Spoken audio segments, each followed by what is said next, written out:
Here we go.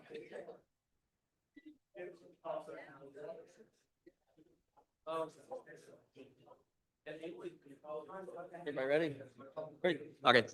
If I can have everyone's attention here, we're going to call to order tonight's common council meeting for January 5th. Tonight, we're going to start our meeting with the Pledge of Allegiance by Councilwoman Betsy Means Davis, followed by our prayer by Councilman Thurman Adams. Betsy? I pledge allegiance to the flag of the United States of America and to the republic for which it stands, one nation, indivisible, with liberty and justice for all. We're so grateful and thankful to you, O Lord, for allowing us to live in this little town. Our love for Shelbyville is probably only surpassed by your great love for it and for us. As discussion and emotions may run a little high tonight, we ask you to help us to remember that we're all family and friends and co-workers, and help us to direct us to possible solutions and not simply disagreements. May cooler heads prevail and give us peace, as you are the Prince of Peace and Comforter by your very name. I also pray for our first responders and healthcare workers for their continued protection. I just pray it all in Jesus' name, and amen. Amen. May be seated. Roll call, please. Councilwoman Wilson, Present. Councilwoman Means Davis, Present. Councilman Johnson, Here. Councilwoman Sanders, Here. Councilman Adams, Here. Councilman Harold, Here. Councilman Reed. Here. Okay, present. First, we have the minutes, the reading of the minutes and approval. We have two sets of minutes from December 15th. We have an executive set of minutes and a regular meeting minutes. Is there a motion to approve? Motion to approve. The motion to approve. Is there any discussion? Hearing none, all in favor, say aye. Aye. Those opposed, same sign. Motion carries 7-0. Next, in old business, we have second reading of ordinance number 25-3051, salary ordinance amendment. Councilwoman Wilson. Be it ordained by the Common Council of the City of Shelbyville that the following pay schedule be amended. Fire Department pay schedule, correction on the entire pay schedule. Be it further ordained by the Common Council for the City of Shelbyville, Indiana, that this ordinance. Second. We have a motion and second to approve, as we mentioned in our previous meeting on the 15th. Just some, I guess, bookkeeping errors that we had when we passed the fire contract last year for the 2-year. The salary ordinance didn't quite match, so we had some dollars and cents we had to go back and figure and reset. That's why we're having this point, so they can all get paid this year. Any questions or discussion?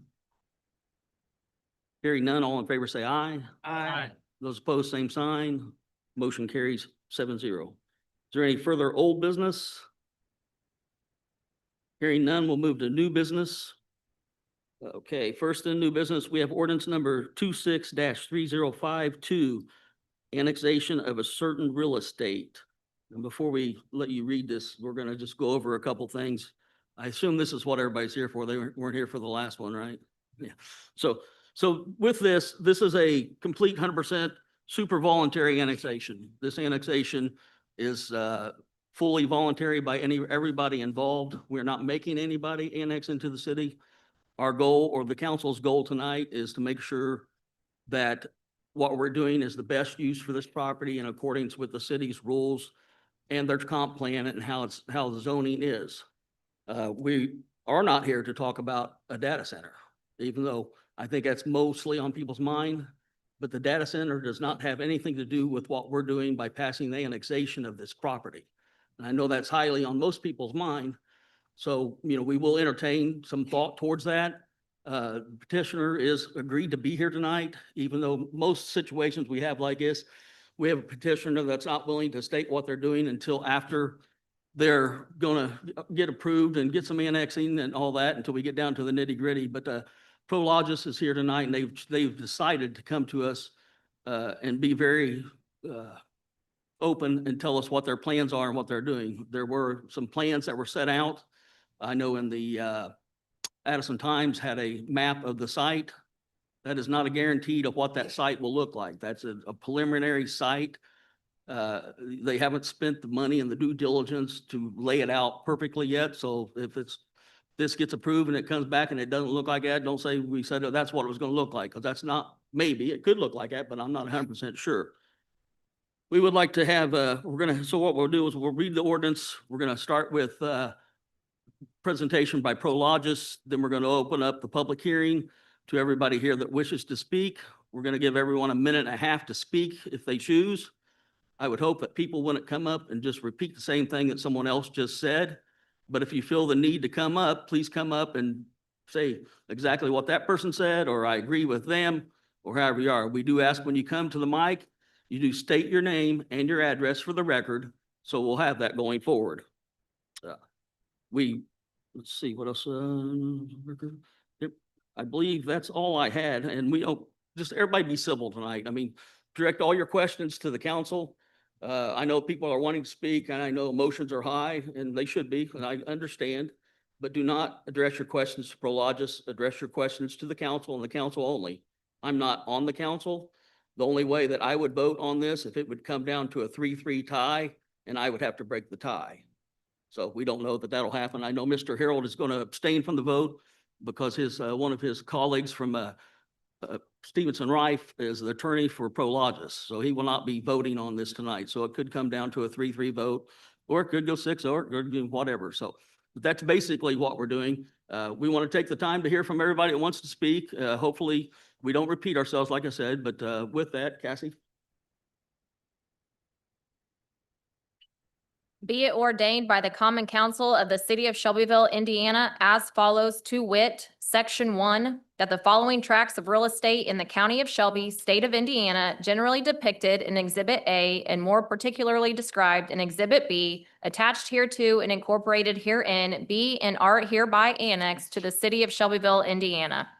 The subject real estate annex shall be designated with the following classifications under the City of Shelbyville Unified Development, and the City of Shelbyville official zoning map shall be amended to reflect this designation. IG General Industrial.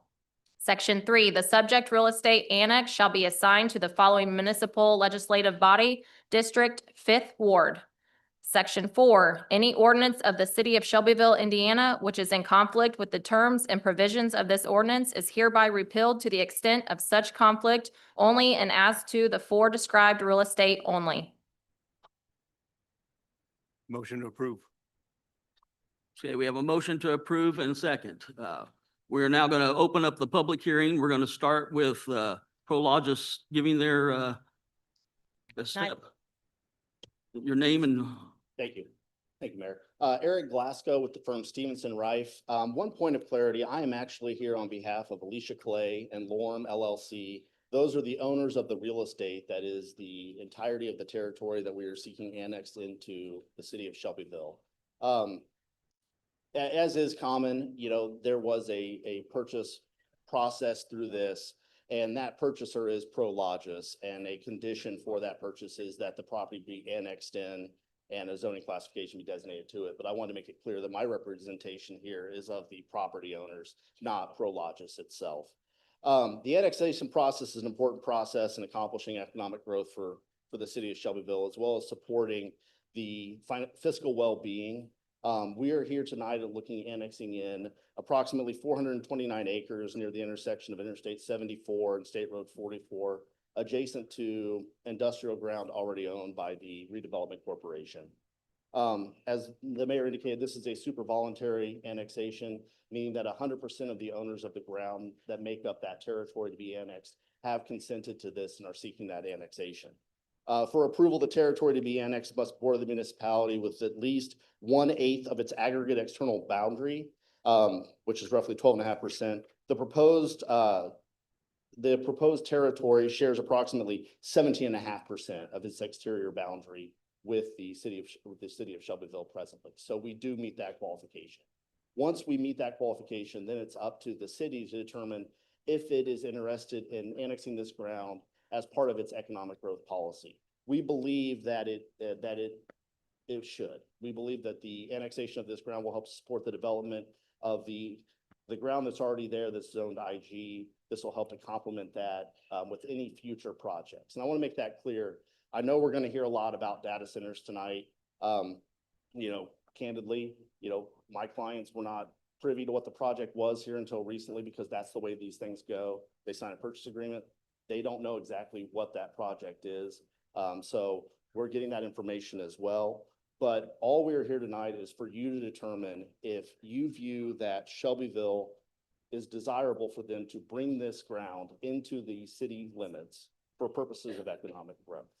Now, obviously, we're going to hear a lot on data centers. We reached out to the potential developer of this project, which, may occur, and they have agreed to come here tonight. So we do have two representatives of Prologis, who is the potential purchaser and developer of this site, here to present and hopefully answer a lot of questions that the public has, questions that you may have, and, just add a little bit more meat to the substance of what's going on there and hopefully get past some of the misunderstandings and misstatements that we're all seeing.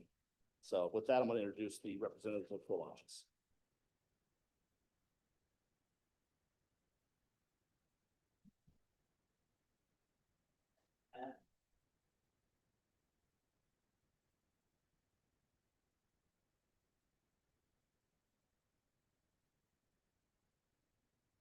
Hi, I'm J.C. Witt with Prologis, and I have the privilege of introducing Prologis to the council here and into the greater community.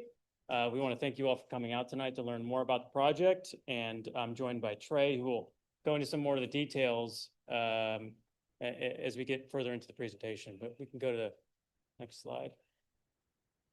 So Prologis is, as we like to describe, the greatest company that you've never heard of. We've got buildings all around the world, and we've been in business for the better part of 40 years. We own currently 30 data centers within our portfolio and have about 600 megawatts of data center development under construction right now.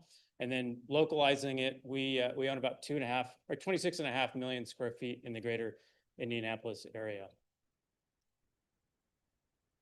We've been in the Indianapolis area for the better part of 30 years. We have an office here that houses 40 employees. We have about 143 businesses that occupy our buildings across the Metroplex, and about 26,000 employees that work in those buildings. And then we have partnerships, as you can see there, with Toys for Tots, Habitat for Humanity, and a couple other local communities that we typically will volunteer with every year. And pass it to Trey. Mayor, council members, thank you again for the opportunity to come speak to you. I've been given the job of trying to explain what a data center is. Excuse me, Trey, can you give us your last name? Trey Westmoreland, Thank you. sorry. Again, I do my best to try to explain what a data center is, and I'm gonna put it real simple to you. I'm not a very technical person. It is a large building with a computer in it. That's exactly what it is. These are things that it's data. It's called data centers. It's data in, data out. You should be familiar with it when you get on your phone and you're looking for the price of a national championship ticket at the Orange Bowl. That information is going through a data center. And we're seeing a swell of need for data centers in our country as a whole. You can see this cross section of a building. And again, very hard to read, especially for the audience, but for the council, is the cross section. Again, you've got an outer shell, looks like your typical manufacturing or logistics center. Is tilt-up concrete. Inside those walls are racks of CPUs, which are computers. They just don't have a monitor attached to them. Okay. You've got office into the building. You've got electrical service. And then I know some concern, there are generators to the top right or the far right. Those generators will only be used for backup power. They are not to actually run the machines in the building. It's only for when you have outages. They will be backup power so the information can continue to come in and out from that facility. Next slide. What does it look on the outside? Here are some renderings and some actual photos of projects we have existing and under construction. So you can see it's actually even prettier than a typical manufacturing plant with the office up front with the glass frontage. These, and I'll get into a little bit more, but these will house about 30 employees per shift per building. So based on the preliminary drawings that we have for this site, you're looking at 450 full-time employees. Next. Here is a picture, obviously an aerial of that little bit, come out a little bit further from the gate and what those will look like from the air. And you can see, especially on the building to the left, or my left, you can see to the right are the air handling units. Now, these things, these computers, there are a lot of them in this building. They create a lot of heat, just like using your phone too much. It'll start to heat up and you'll get an emergency shutdown, right? Well, you've got to provide air to keep those cool, keep the chips cool. So there's the outside of the building, a building of CPUs. It's a building with air handler units on the outside. Next slide. Here's a project we're working on, 200 megawatt. It's in Hutto, Texas. Again, an aerial. That is a rendering. Here's an actual photo in Northern Virginia of a 30 megawatt data center. Next. Another, this is just right outside Chicago. It's a 32 megawatt data center. So again, this was actually a retrofit from a logistics building. And in the city of North Las Vegas, here's a actual photo of that building. Very attractive.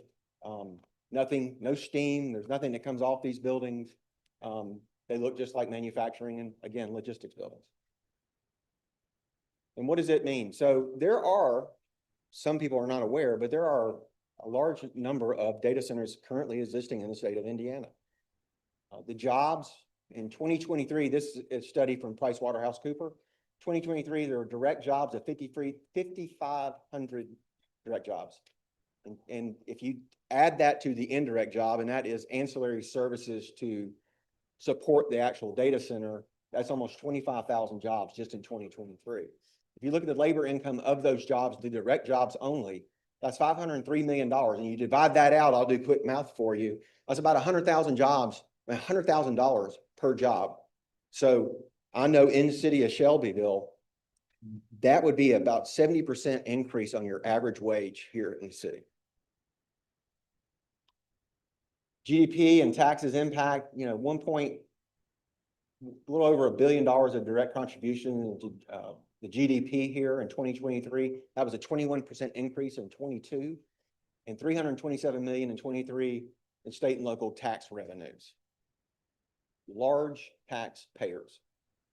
So here we're talking tonight here about the annexation, and here's an aerial of the site for project, we're calling it Project Hackman. You can go to the next slide. This zooms in a little bit more into that site. To the far left, the triangle is the EDC piece. And then obviously to the right, we're looking to annex that in and have the same zoning.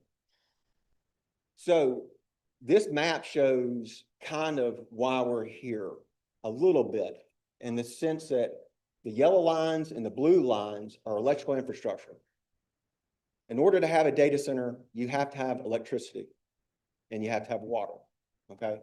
And there's a lot of land in the United States, a lot, that's got all these requirements. It's got the electrical and the water. But we're here in Shelbyville because of you. The proven leadership and the pro-business attitude that y'all have is the reason why we are here and want to build in your community. We want to be a partner.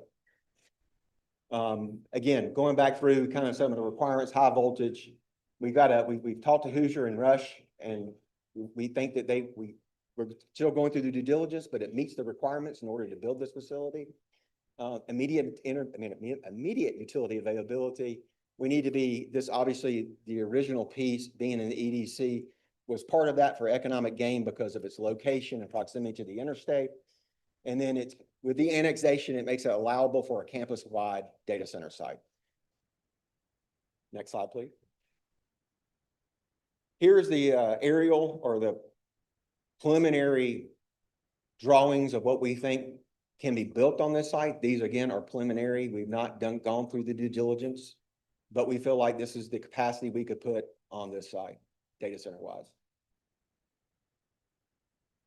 And then what are the benefits to the community? Well, taxes and jobs. We feel like the capital investment for each megawatt we're able to build, and we talk about these things in megawatts, is between $8 million and $12 million. We're projecting, based on that site plan, of being a 500 megawatt site. So you just multiply the 8 to 12 times 500, it's a large capital investment in your community.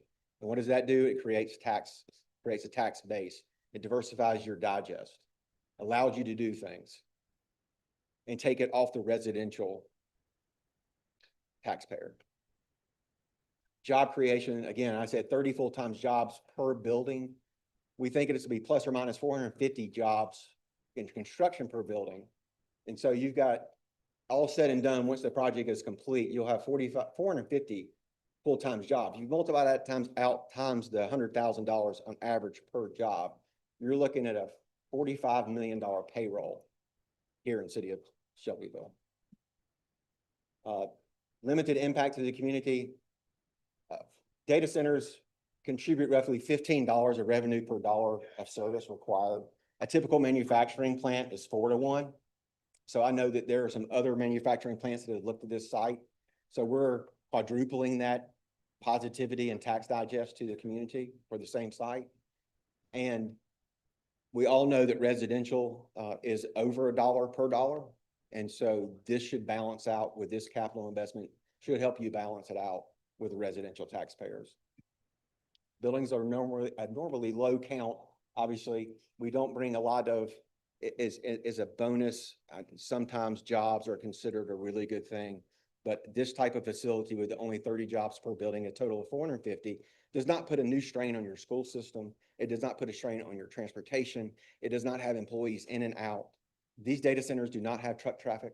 They do not deliver goods. They do not export goods. So there is no drain on your transportation infrastructure.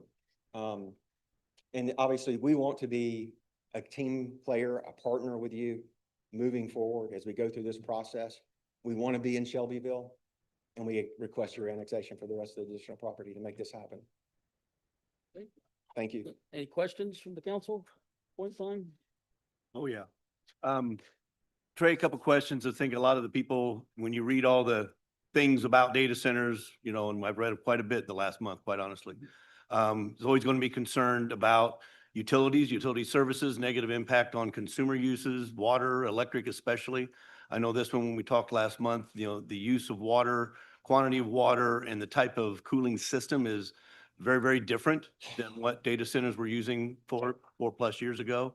Can you address those kinds of concerns for our constituents, please? Yeah, technology has changed on the water side, where you're not doing an open, what we call an open system. This, based on the capacity of the water system in Shelbyville currently, it is going to be a closed, what we call a closed loop system.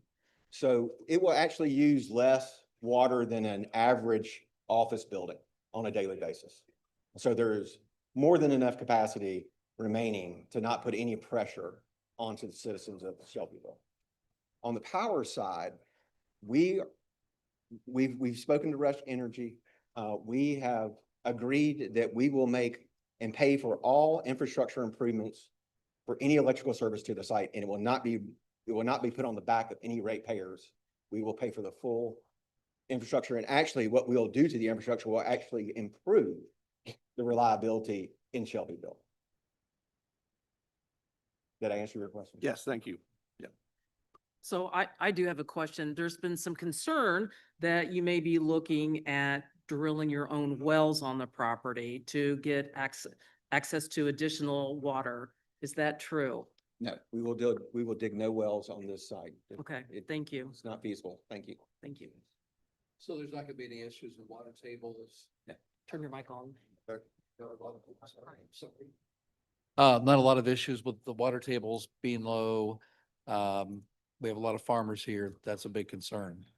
No, sir. There are no issues. Again, this is, I mean, and I wish, especially in the audience and then even council, to see one of these in operation. They're not we're not manufacturing anything. There is no smokestack. There's no noxious gases that are being, it literally is a computer in a building.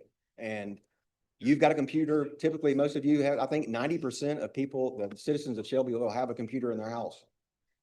If whatever's coming off that computer will be the same thing that's coming out of that building. Thank you. Further questions? And I know there's some concerns about generators. Your generators are only going to be run very intermittently when needed. For outages Mhm. and they will test to make Okay. sure that they work when you do have an outage. So it's just like City Hall has a generator and a lot of other places have It'll be generators. just for outages and testing. Thank those you. To make sure they work. Well, the question is, are they diesel or gas generators? You don't know yet, because they usually don't do that until the design happens Yeah, typically. correct. Thank you. Further questions? Why is the site so valuable to you? What makes this different than maybe another site within the county? I know you've already addressed the water and the. everything else. Well, number one, the portion of the land is already zoned, and so we think it's applicable to tie into the existing zoning. Accessibility, obviously it's all the infrastructure. If there's another site that has all those things, we would have already looked at it and we'd be standing here talking to you about that site. That site just works for this project. Thank you. You're welcome. And from some of our discussions we've had, it sounded like, this isn't a done deal in the sense that, we could pass this tonight and on Wednesday and see what happens, but it's still going to be a couple years potentially before we're turning dirt. Correct. This is the first step. This is the first step in this process. And Well- I'm not making any guarantees but yeah, we've, in our conversations internally, this is where we'd like to be and we think we can make this site work, but we have to go through the steps in the process to make sure that at the end of the day, it does work. Could you speak to light pollution and noise pollution of the building, what that would look like for people that would live around it? The only noise that will come from these buildings will be the air handling units for the air conditioning piece. And so it's just like your home air conditioner. There is a fan that sits outside and cuts on, right, to exhaust the heat. So we will have the same process. Obviously on a larger scale, but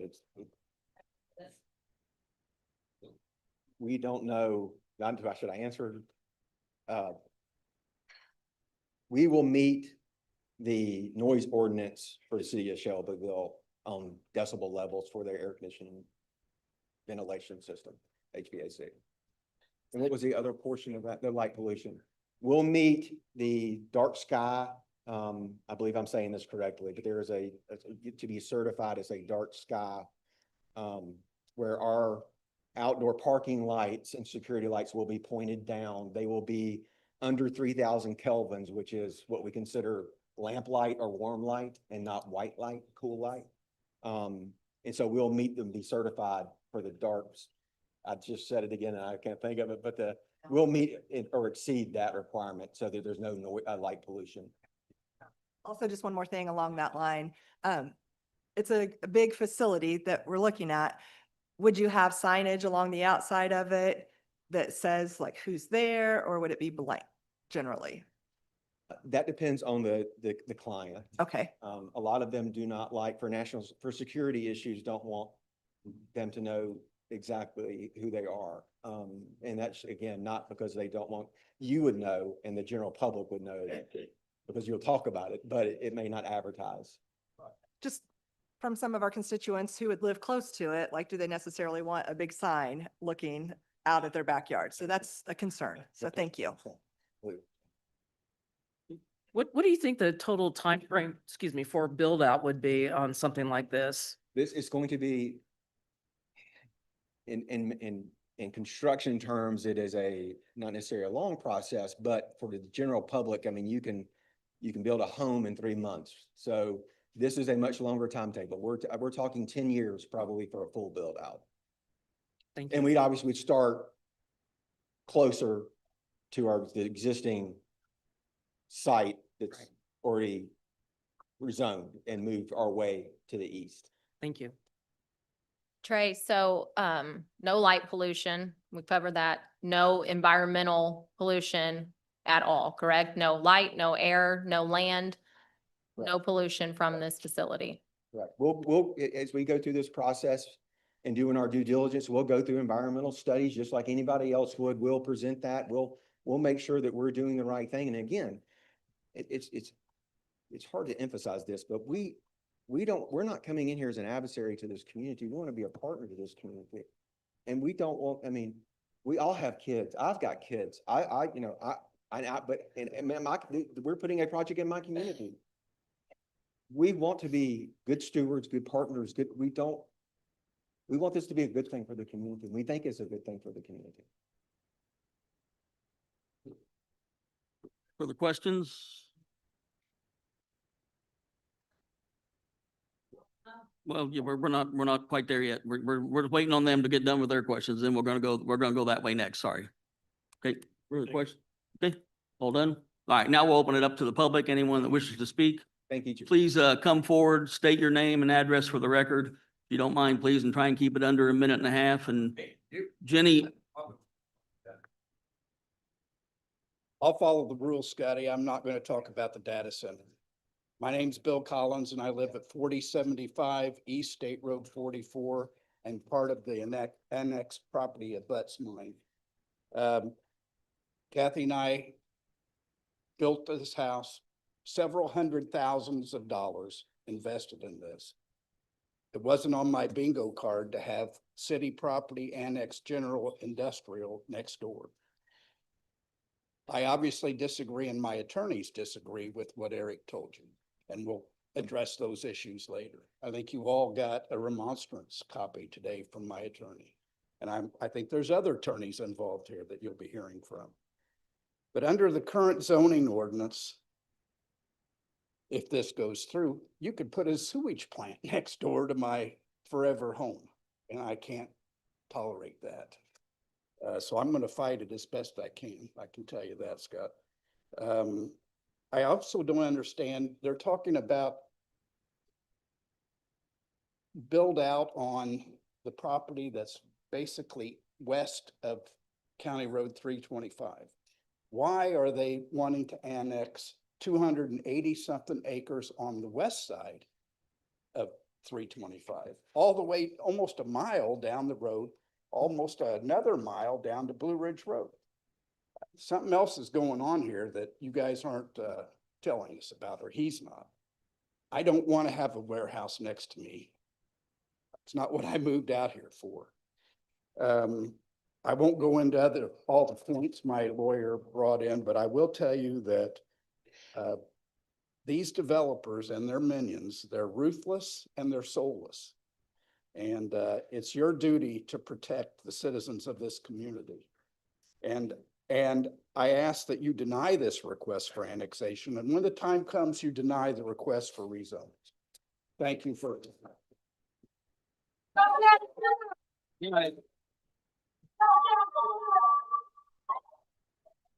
hey, guys, if we want this to end real quick, we're gonna do it like that. We're gonna be respectful. We're not gonna cheer. We're not gonna rant. We're not gonna sit and badger people like we were earlier when people are talking. We're gonna be respectful to all. And if we can't do that, we'll just close the public comment. Okay?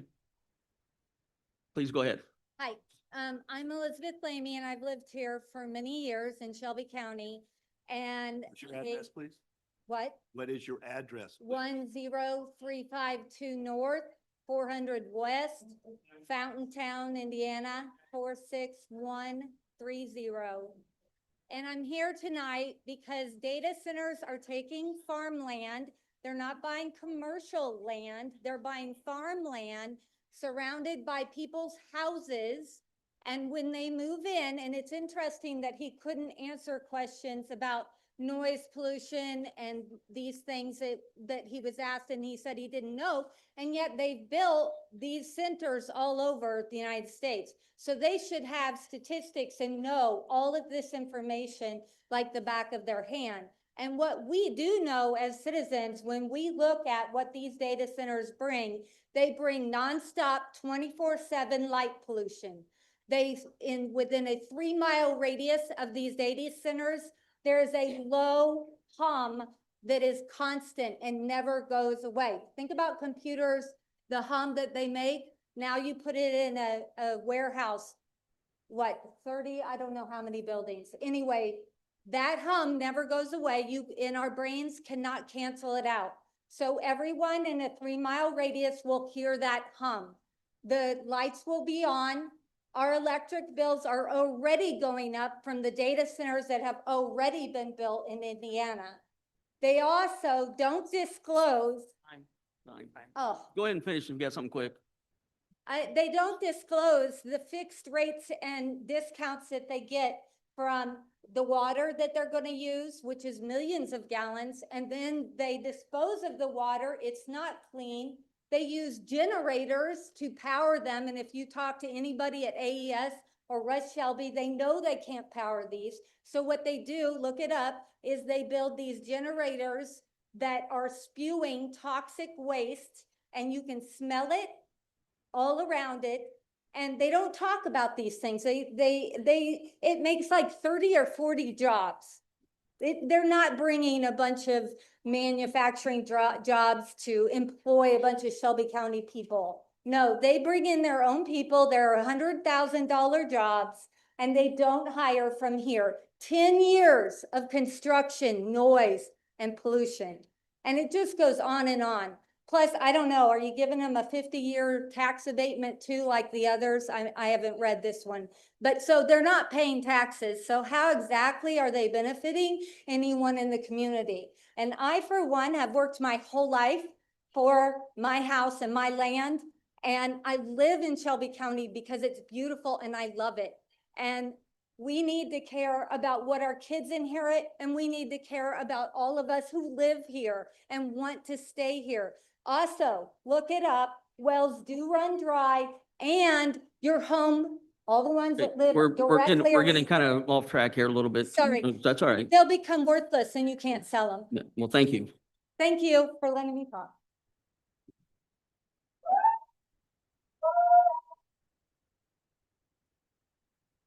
Evening, Mayor, City Council members. I'm Jason Coffey. I reside along with my wife at German Road, East German Road. I know where you live, Jason. You want me to tell them? Yep, so live on 5 acres there, 3423 East German Road. So I'm just going to begin by reading a letter from our attorney. My attorney provided this letter to the council earlier today, but I want to ensure you were aware, and it is on record. City of Shelbyville Common Council, remnants of annexation ordinance. Dear council members, I represent Gary Lemons, Diane Lemons, Jason Coffey, Beth Coffey, Mike Shepherdson, Marquita Shepherdson, John Burgess, Dee Burgess, and Steve Collins. The individuals I named will be directly affected by the proposed annexation ordinance 26-3052 and rezone. I've been asked to provide this council with the following information regarding my client's remonstrance, it's a hard one to pronounce, to this ordinance. Remonstrators first object to this ordinance as it contains false information which the council may rely upon when voting to approve. Annexation ordinance 25-3052 section 2 states, the subject real estate annexed shall be designated with the following classifications under the city of Shelbyville Unified Development and the city of Shelbyville official zoning map. And the city of Shelbyville official zoning map shall be amended to reflect this designation. IG General Industrial. Based on this language, annexation ordinance 26-3052 claims property which is subject to annexation has already been rezoned to general industrial. As this council is well aware, the rezoning of the property in Indiana is an amendment to the official zoning map and first requires a public hearing in front of the Planning Commission. This action has not yet occurred.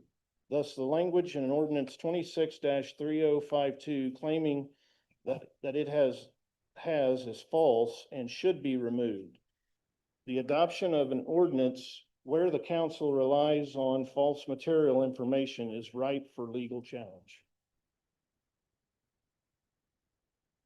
Next, as of the date and time of the submission of this brief, no written fiscal plan has been provided for the public to review, Additionally, the current agenda shows no agenda item where the council will discuss or adopt said fiscal plan. As the council is well aware, pursuant to Indiana Code 36-4-3-3.1, Shelbyville is required to establish and adopt a written fiscal plan prior to the adoption of the annexation ordinance. The city's current failure to draft and present this plan both forecloses remonstrators' ability to review and respond to the document and is a violation of Indiana code. Finally, petitioners have provided this body with no evidence that this annexation complies with Indiana Code 36-4-3-1.5. So as, resident of 3423 Stearman Road, we're strongly against this. Obviously, these two gentlemen here, they're great car salesmen. Claim they're from the greatest company in the country here. They're gonna sell you what you want to hear. I promise you. So me and along with my neighbors are strongly against this. All right. Thank you, Mr. Coffey.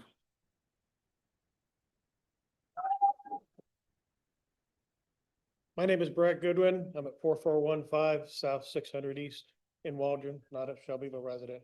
I don't have an attorney. I don't have a written speech.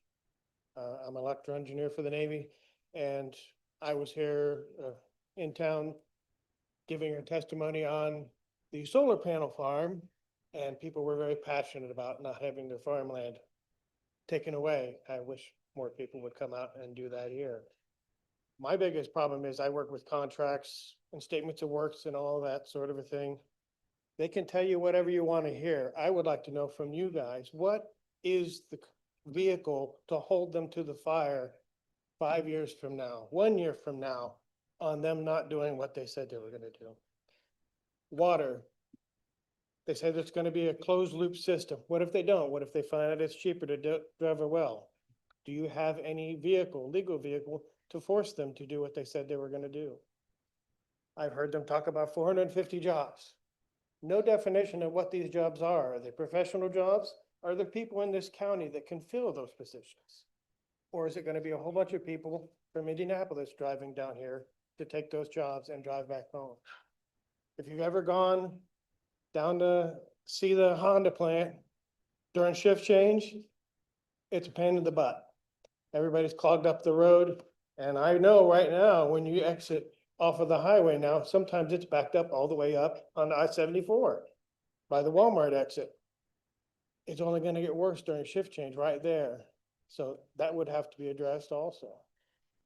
I just don't see a vehicle, and I'd like to see you guys postpone this and go out and visit other communities, other city councils that have approved this and have experience, and find out what the pros and cons are of what they've done. I don't see the rush to make a decision this week. We got the meeting tonight. We got the meeting on Wednesday.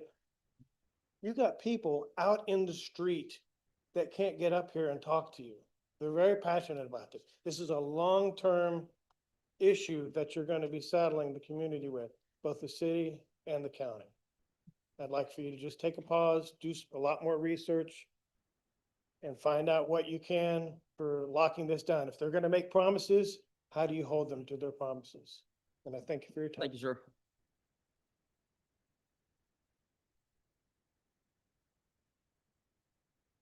Mayor Ferguson, members of the council, good evening, and thank you for hosting this meeting today. My name is Connor Elliott. I live at 517 West Dwayne Village. I'm a 2022 graduate of SHS and just graduated this December from IU Indy. I love this community. I grew up in it, and that's why I'm concerned about this proposal, as are the hundreds lined up outside.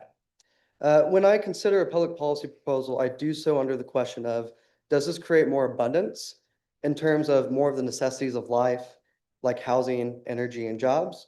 Or does it create more scarcity, so the lack of or unattainability of said housing, energy, or jobs?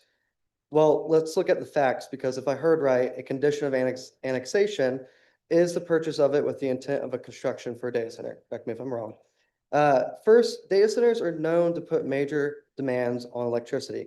The Institute of Energy Economics and Financial Analysis shared that in the PJM power market, the one right next door to Indiana, covers Illinois to North Carolina. Estimates show an added 9.3 billion to capacity costs for 2025 and 2026. That translates to an extra $192 a year on average for someone in Ohio, the state right next door to us.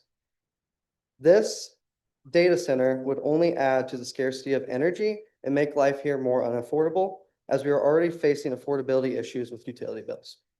Second, let us consider housing. The global co-head of Blackstone Real Estate, one of the large private equity firms buying up houses in Indiana, stated in May that data centers are an exciting asset class because they increase land value. Pause that thought for a moment and let me inform you of a study from the Center for Regional Analysis at George Mason University, which shared that homes closer to a data center increase in their sale price. So let me connect those two. An increase in land value or sale price would mean an increase in the price of a house, which as a member of Gen Z, I can tell you is already too damn high. This data center would not only add to the scarcity of housing and make life here more unaffordable. I believe I understand what the thought was behind pushing this, which is trying to create a new sector in our economy. I'm not opposed to that. Though applying these facts, I do not feel this project is in the best interest of our community. We have an affordability crisis when it comes to housing and electricity, and this proposal would only increase the cost of those two.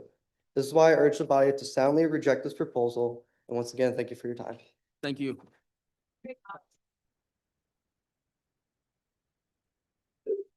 Hi, my name is Diana Lemons, and I'm speaking for myself and my husband Gary.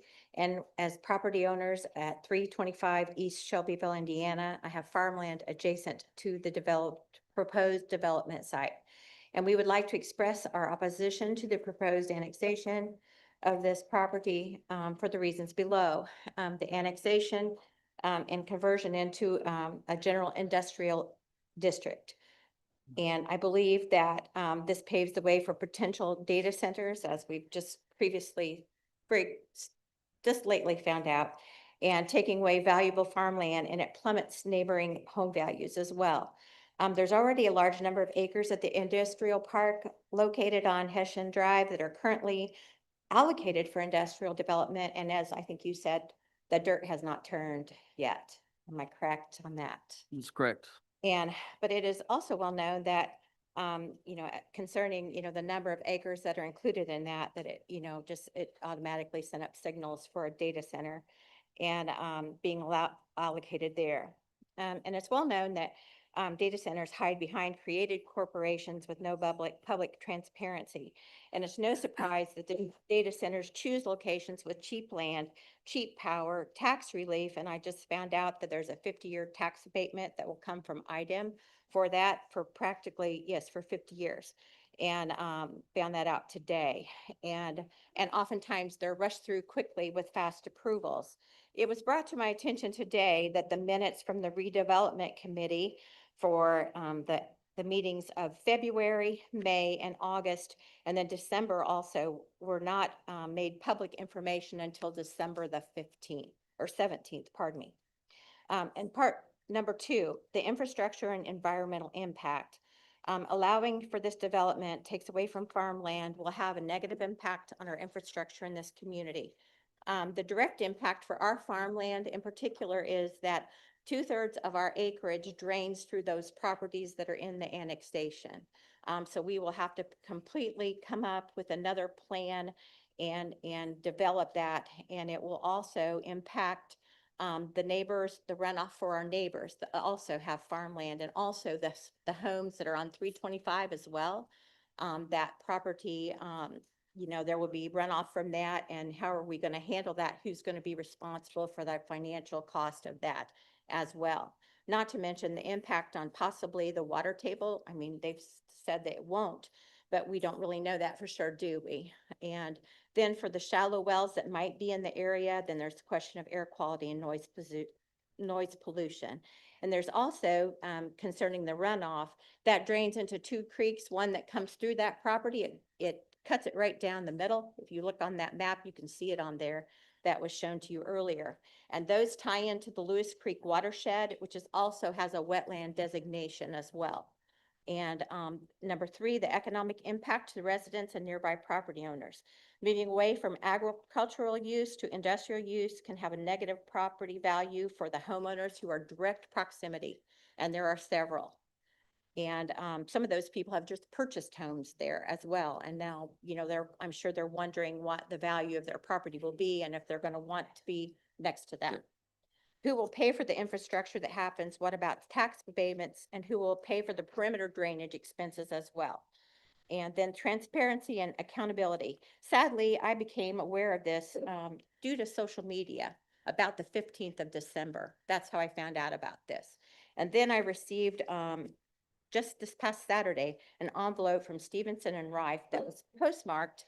The information was dated the 15th of December, but it was postmarked on, that it was canceled on the 23rd, but I didn't get in my mailbox until last Saturday, the 3rd. We're gonna have to give you time on this, sorry. Okay. That's all right, I guess. Thank you, though. For your time. I appreciate it. Thank you very much.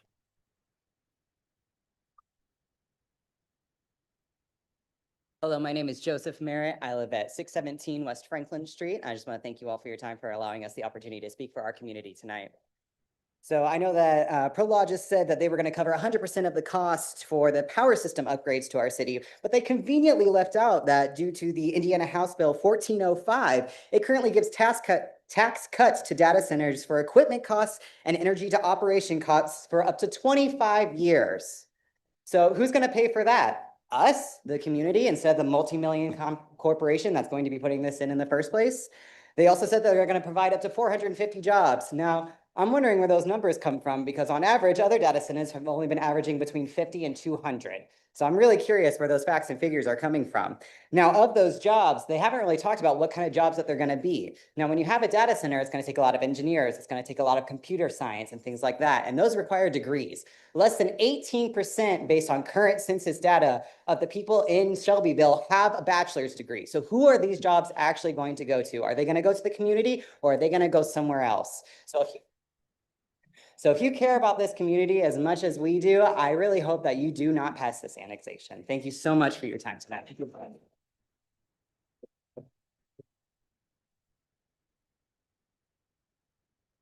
Hi, my name is Andrea Potter. I live at 266 West Broadway Street, right here in Shelbyville. For starters, to the gentleman that was up here lying, was that you? Okay. I'm sorry, I'm sorry. It takes basic skills to get on the internet. And Ma'am, you need to address the council. okay, it takes basic skills to get on the internet and research. Now, I know everyone up here is as old or older than me, and we come from encyclopedias and dictionaries, okay? But the information is easy to access. Pollution, definitely. Definitely. Sound and smell. I might not have a decimal for you, but based on my research of over 100 data centers, 2.5 mile radius, you will hear those generators. Water consumption. You could consume a small town in less than a day just by the data center. Now, jobs. And I'm going to quote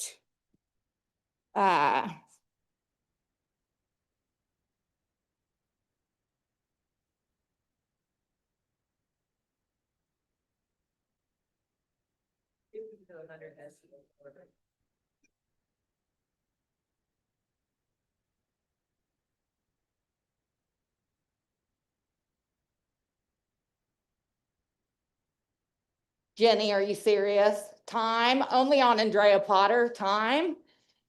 How about transparency and accountability? How about some transparency and accountability in here?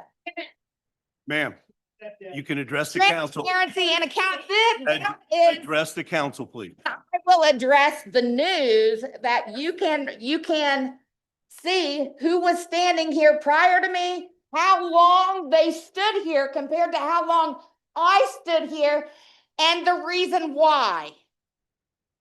And maybe give this one a breathalyzer. Let's. I don't think you'd pass it, Scott, right now.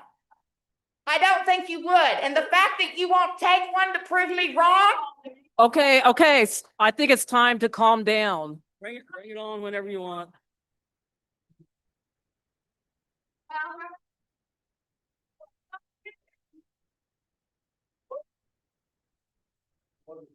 Thank you for being patient. I'm a patient person. There you go. Next. John Burgess, live at 848 North, 325 East. So property is gonna be right next to us. You know, I had a lot of notes before when I come up here and I've listened to some people. I understand where these guys were coming from. I actually work for a company. We're building a substation for this. I didn't see any kind of substation in their drawing up here, but I know it's gotta have it. I know they're after the transmission lines that go through that property. We did the exact same thing, okay? But we also have an investment on the other side of town that's got transmission lines in it that was already set up for it to be an industrial park. We got Tom Hessian Drive that we've got half a road in there, but that's all we've got. So because we haven't finished addressing it, I don't understand why we don't address what we actually set up for as an industrial park and put it there. But like I said, we have transmission lines there. You're not gonna nearly affect the water table because you don't have near the housing of that out there that you had. That's part of what I do. I deal with contracts at times with contractors and that. Who's gonna pay the liquidated damages for if they do run our wells dry? Because no matter what, they are gonna have to affect the water table some, even building. Because they're gonna have to have dewatering pumps out there probably. They got footers that are gonna be going in. As high as the water table is in Shelby County, I guarantee you they're gonna have to be pumping down water. Because I did it at my house when I built it and it was only 4.5 foot deep. So I know that they're gonna have to affect that a lot. So that's just some of the things that I have concerns about that are going on out here. You know, I don't understand why we don't look and address things that we've already invested in this city instead of just trying to eat up new stuff all the time. I don't buy that this wasn't a little bit of inside bit before, because some of the ground that was purchased was, you can look at the tracks and see that somebody bought that ground knowing what the footprint was before. But that's for you guys to decide. Mine is, what are you gonna do for your citizens if you do go ahead and pass this? You know, who's gonna be paying for the damages if it does dry up the wells out there? Who's gonna be paying for road structure out there? These guys aren't gonna be paying for roads. They're not gonna be paying for people's houses that don't have wells anymore. You know, they may be paying for a new substation to go in. I know there's gonna have to be one there. So they're not covering all the cost, and we don't want to be eating part of it either. Thank you very much.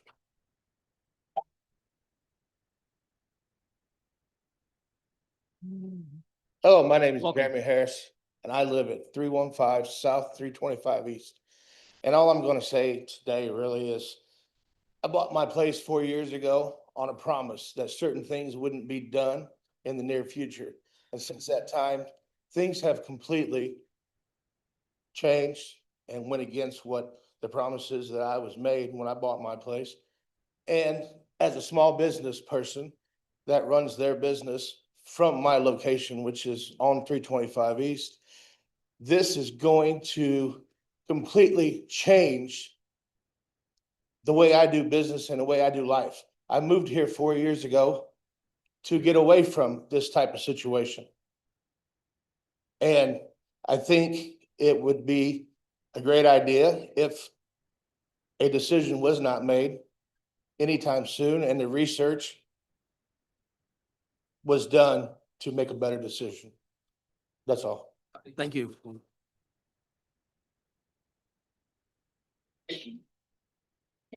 My name's Dave Biden.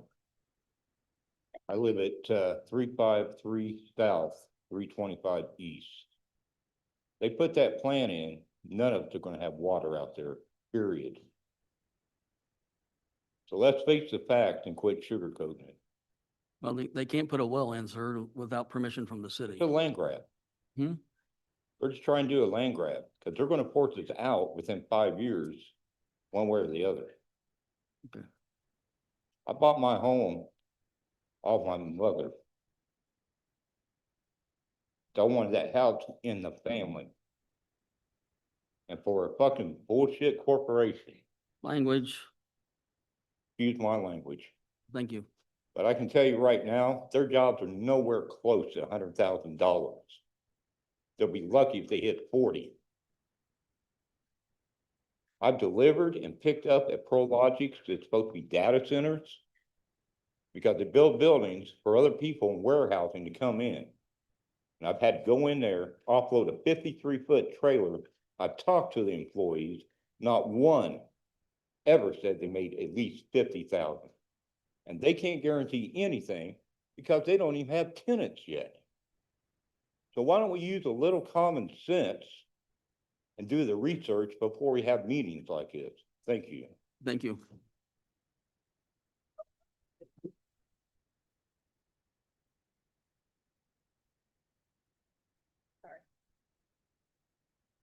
Hello, and I wanted to apologize if me asking about diesel was badgering. I did not mean for that to be badgering, but it was a question.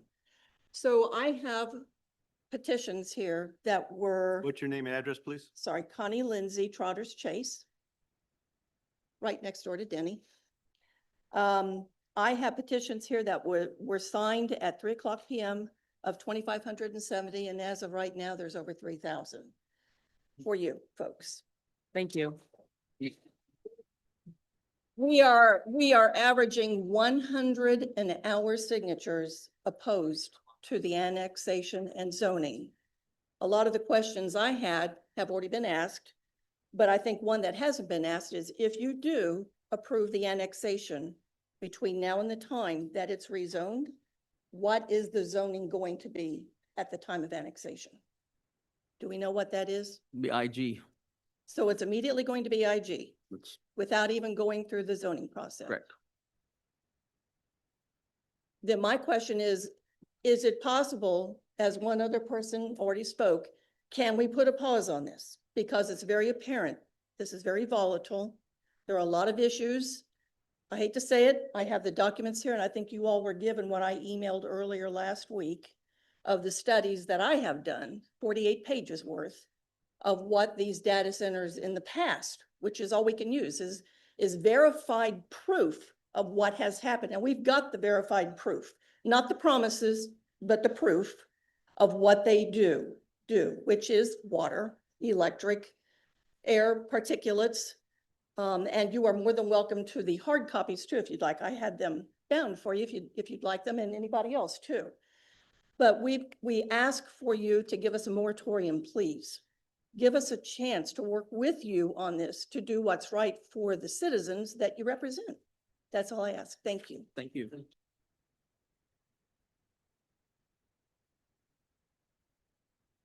Good evening. Good evening. I am Gina Jackson. I live at 4004 North State Road 9. I know I'm not anywhere close to where the proposed site is any longer, but I am still a concerned citizen, and I still own property over in the Rushville Road area. My mama lives over there on 200 North. Those are my stomping grounds over there. I used to ride my bicycle on German Road when I was a little girl. I went to Shelbyville Community Church for 23 years of my life. That's my home church. What is being proposed will be absolutely devastating. Absolutely devastating for so many multitude of reasons that have already been mentioned. I would love to touch on, though, a little bit on the financial aspect of it. And I'm typically a very strong conservative woman. And if you were to ask me if I would vote for any Republican that represents our community right now, I absolutely would not. Right now, I would not. This is shameful, the activities that have gone on behind the scenes, and we are all learning about it. Amen. We are all learning about it. So I would love to start with a quote from our Shelby County Economic Development Director, Brian Asher, back in February of 25. Oh gosh. May I have permission to continue? If you'll be brief, please. Thank you. I'll do my I know. darndest. Thank you. Thank you. So the quote is this is a great opportunity for the city and county, period, billions of dollars of investment. There is not a lot of employment, but there is a large investment. The few jobs created are high-paying jobs, end of quote, Brian Asher, February of 2025. According to Good Jobs First, at least 10 states lose more than 100 million annually in tax revenue to data centers. Texas over 1 billion in 2025. Virginia over 700 million in 24. The few states that calculate the returns on taxpayer investments have determined that they lose between 52 to 70 cents for every dollar spent on data center sales tax exemptions. What is intriguing too, did you guys know that Indiana does not disclose foregone revenue? Who loses in this? The taxpayer. I'm sick of my property taxes going up. And I'm sure many of these farm families are sick of their property taxes going up. The Indiana Economic Development Corporation additionally offers a new sales and use tax exemption for up to 50 years for projects over 750 million. After researching from another proposal that is advertising for another data center, which we know we can't put a data center on 41 acres over on Walser Road. However, it's being actively promoted to supporting the companies that have already established projects that are all gaining that 50-year state tax exemption. They're all over $750 million. Shelby County will be the next one if the proposed project is billions of dollars in investment. Furthermore, our local government, you guys may also throw in some icing on the cake. Personal property tax exemption. How in the world can we trust you if this has all been going on behind closed doors that you would not admit or award a personal property tax exemption? How can we comfortably trust that? So this honestly, it stands in stark contrast to promises that data center developers and tech companies make of billions in investments for communities and perhaps millions of play money for our community. This would be play money, and your people have no idea what you would do with it. Thank you. Thank you.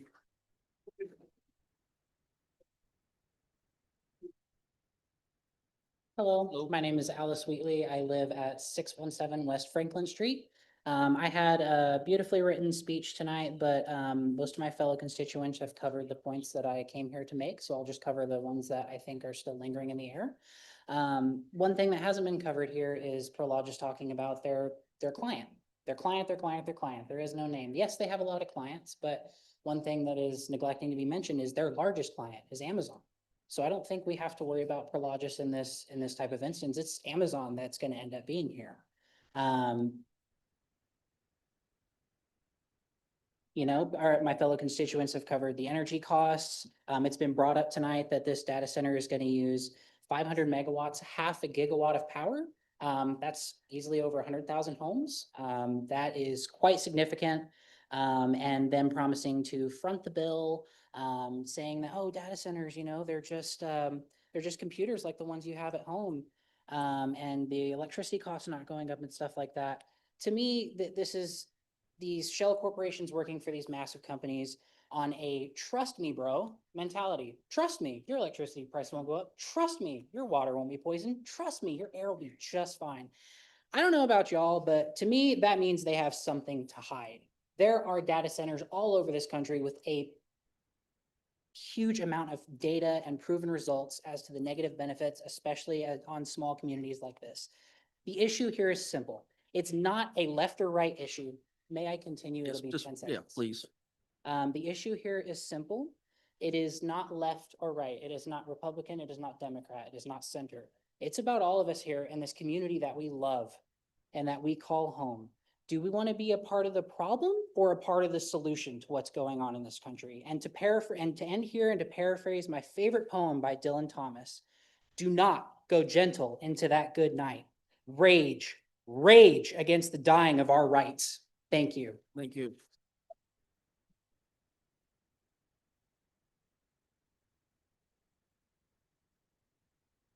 Hello, Council. My name is Sophia Hager. I live at 512 Willow Drive, Shelbyville, Indiana. My husband and I bought our first home here in Shelbyville 4 years ago. He grew up here and we plan on calling it our home for the rest of our lives. Between the two of us, we own 3 businesses and invest into our community through charity, donations, and bring jobs to the area. We plan on raising our children here. In short, we love Shelbyville and we want to see it thrive and try to do our part to see that.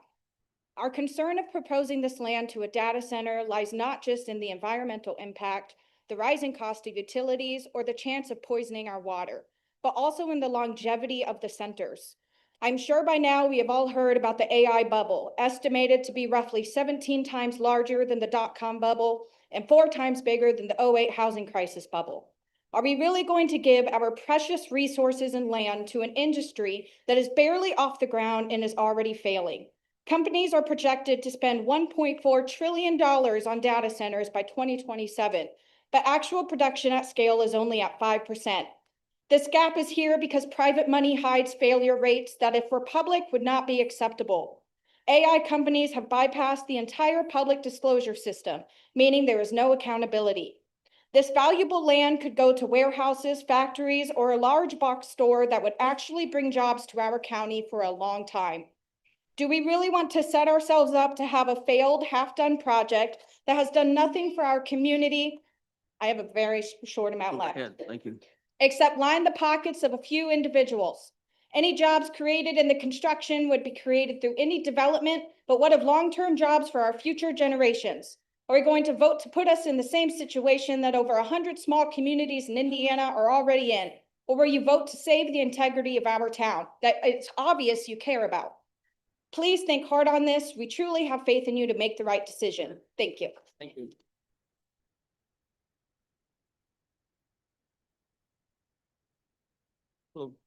Hello, my name is Whitney Carson Mahan. I live at 4487 East, 250 South, Shelbyville. First, I'd like to ask for a clarification. I was out there, so I might not have heard well. Didn't we begin the meeting saying this was not going to be a discussion about data centers, but the annexation specifically?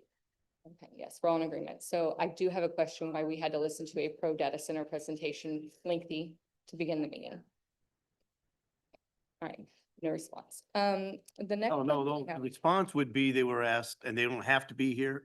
Typically, they wouldn't at this point, but given with what's going on and the information, they were asked to be here and they volunteered Okay, to but be we here were- to address us and inform the public. But we were asked not to address it, correct? We've been talking about data center the whole time. We just, We have been. yeah, Okay, but we're that specifically asked really not to doesn't, listen that to really it. that doesn't have anything to do with the decision on annexing the land as the end use. I just am. So, yeah, curious yeah, why the right. rule No, told I us to appreciate leave it. Yeah, no. So you're free to talk about a data center. Okay. And if the that's next what you're asking. is, okay, say we play along the financial economic benefits, we'll play along, pretend that this is all real, what they're promising. What kind of lowly view of our community do you think that we are in such dire need of this for such a high trade-off? I mean, we are out there, all love our community. I assume you guys do too, since you're here representing it. So I feel like you'd have to have a pretty lowly view to think that we're in this dire of need for an economic influx. Just one more point, please. Also, I would like to ask what interest the current or future owners have in the economic development of Shelbyville versus just leaving it in the jurisdiction of the county. Why is it so important to have it annexed versus pursue your interests where it lies? Thank you. Thank you.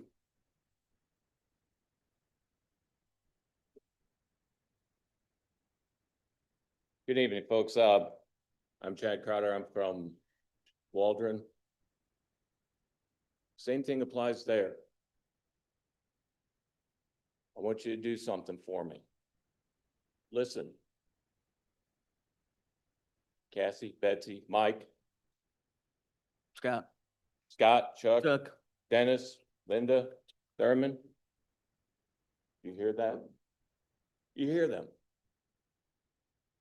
Drop of the hat. They came out here. Now, this is just the beginning here. I've seen this. I've been through it. The winds of change have hit. Listen to these people. Listen to me. Please, for the love of God, listen to me. If not me, I've got a report from Harvard. Smartest people on the face of the planet. They didn't want it. They know what these guys are up to. They've done their due diligence. They don't want it. They don't. I'm done. Guys, thank you. Thank you. Thank you. Good evening.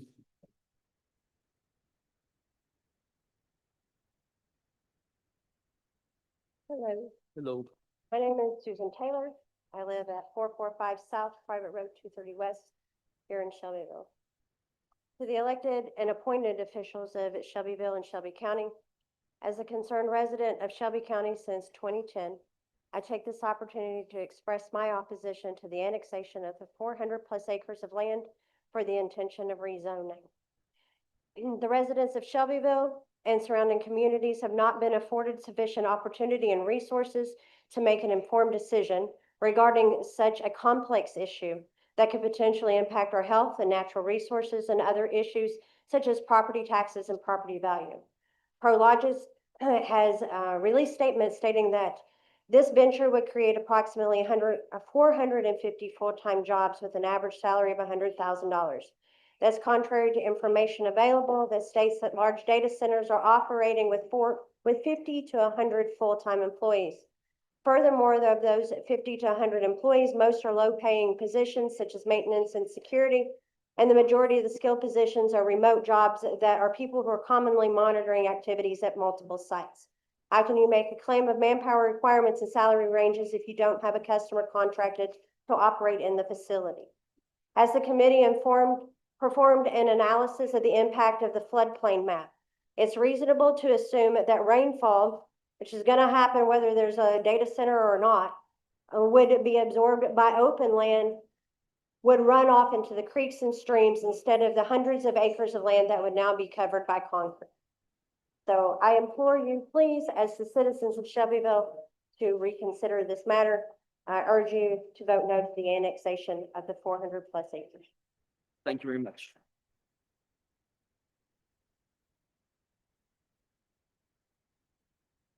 Good evening, Blake Newkirk, 3319 South Shelby, 750 West. It's a Franklin address. It is Shelby County. I actually wasn't gonna get up and speak, but here I am. So I have no idea if anybody has already said what I'm about to say because I was downstairs in the lobby and you cannot hear the meeting at all. Let's see. I know that it's been frustrating in this room tonight that it's loud out in the hallway. But imagine what it's like for those people who are standing out in the hallway that can't hear what's going on in here. I just want to ask that in the future, if there is a meeting, especially a public hearing, that draws a crowd this size, that you please consider tabling it at the beginning of the meeting and holding it in a different location that can hold this number of people. There's people out there, there's people all the way lining down the stairs, down sitting all around the lobby, outside on the steps. And unfortunately, there's already a really negative idea about this project and about you guys, unfortunately. And this makes everyone look even worse. And I don't think that was the intention tonight, but I just ask that in the future you consider changing the location. Thank you. Thank you.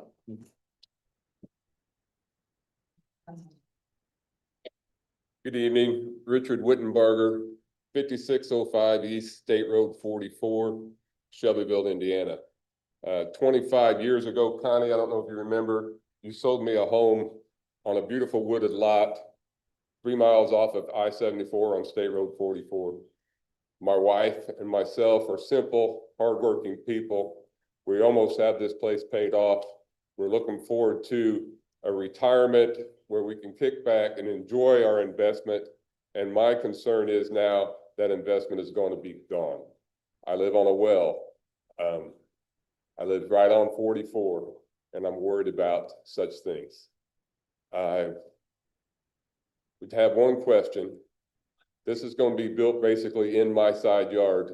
Would you want it in yours? Thank you very much, guys. Thank you.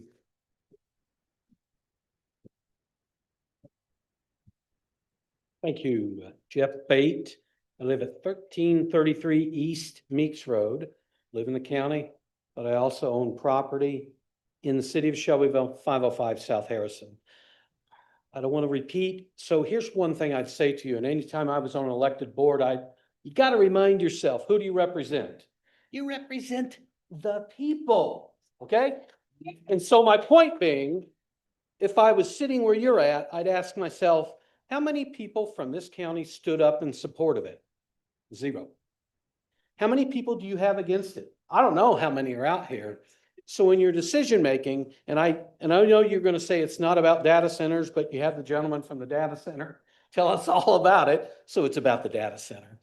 In a limited time, let me just point out some other things. If I was sitting where you're sitting, I'd ask myself, you know, why do 5 other counties put a moratorium on it? Why did Franklin Central, why did Knightstown say no, no, no? Why? Because they've read all the same studies that I've read from the University of Michigan, Stanford, Brookings Institute. This isn't makeup stuff. This is reality, folks. And I'd say to you, probably about as old as any of you here. I've lived here as long as any of you. I've raised my kids here. My kids have come back. And it's the first time I've had my son, who has a great little family, say, man, well, we going to accept everything? And I say to you tonight, if you don't stand for something and protect our county, if you're a teammate of mine, then you're going to fall for everything. And I don't blame this guy. I mean, you know, the data centers, they're going to increase your utility rates, water consumption. We all know that. And if you don't know that, then you don't know how to read. So I guess I'd say tonight, and to tell me that this isn't, you know, it's not about data center, it is, because it's the first step that goes downhill. And I'd also say this, you're all talking about it. I know Casey Wilson is on the redevelopment commission. You all are by operation of law, and you're talking about it in February. How do you get this done?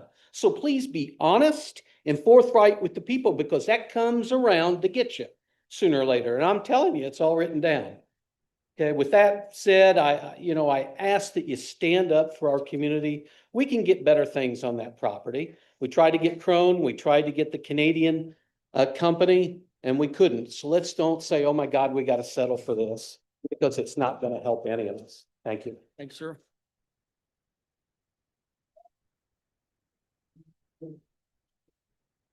My name is Charles Martinez. I live at 136 West Hendrick Street in Shelbyville, Indiana, here in town. Moved my family here to get away from a lot of the things that are happening. I grew up on the county line there in Marion County and Hancock County. And if you've been out there lately, you can see that the land is not the same as it was 20 years ago. It's full of industrial development that has, if you talk to the people out there, significantly impacted their quality of life. Now, this community I have enjoyed being a part of so much more than Indianapolis or anywhere else, because it is actually a community. You can come here and you can talk to the city council face to face, man to man, man to woman, woman to man. Okay. Now, I don't know if you guys can see what's going on outside, but there's a line on the sidewalk outside. People are milling around on their phones listening to this, and there's not been one person either speaking in here or out there in support of this. Now, Prologis, Amazon, Facebook, Google, they're not beholden to us. They're not beholden to you. They're not beholden to the community, to the county, to the city. They're not beholden to the state of Indiana. They're not beholden to our grandchildren, to our children, to our grandchildren's children. They are beholden to their shareholders. They are beholden to profit. That's why they're out here, for profit. They can say whatever they want about the community causes, the things that they do, all the stuff they're going to bring. But at the end of the day, they're beholden to their shareholders. They're not beholden to us. And they're not here to do anything for us. So I just want you as the council to consider that nobody in this county wants this. Nobody.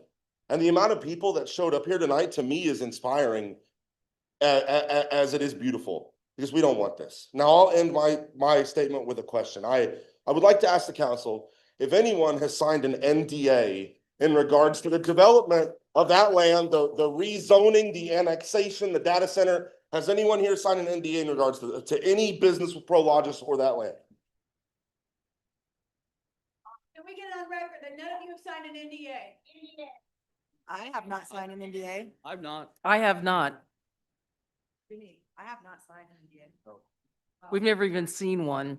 Okay, council, thank you for your time. I appreciate this. And I know when I speak from the heart that I say that the entire county of Shelby County, the entire town of Shelbyville, are all against this. And the only people that benefit from it is billionaires and billionaire corporations. Thank you. Thank you.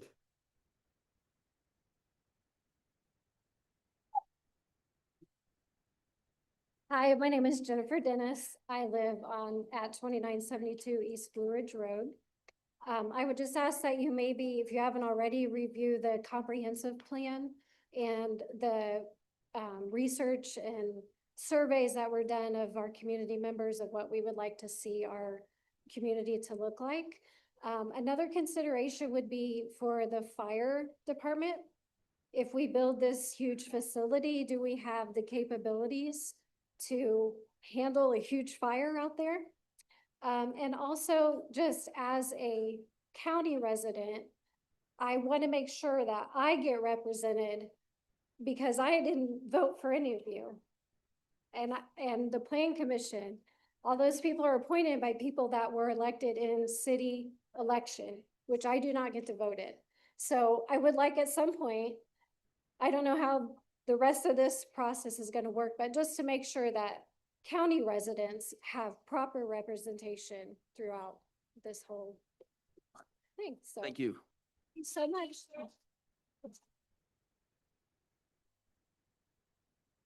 I am Jacob Coombs, 113 Rolling Ridge, Shelbyville. I just wanted you to take a look at some of, or one of, the 20-something-year-olds you'd be screwing over by signing this. And if you think the citizens of this county will take it laying down, you got another thing coming. Thank you.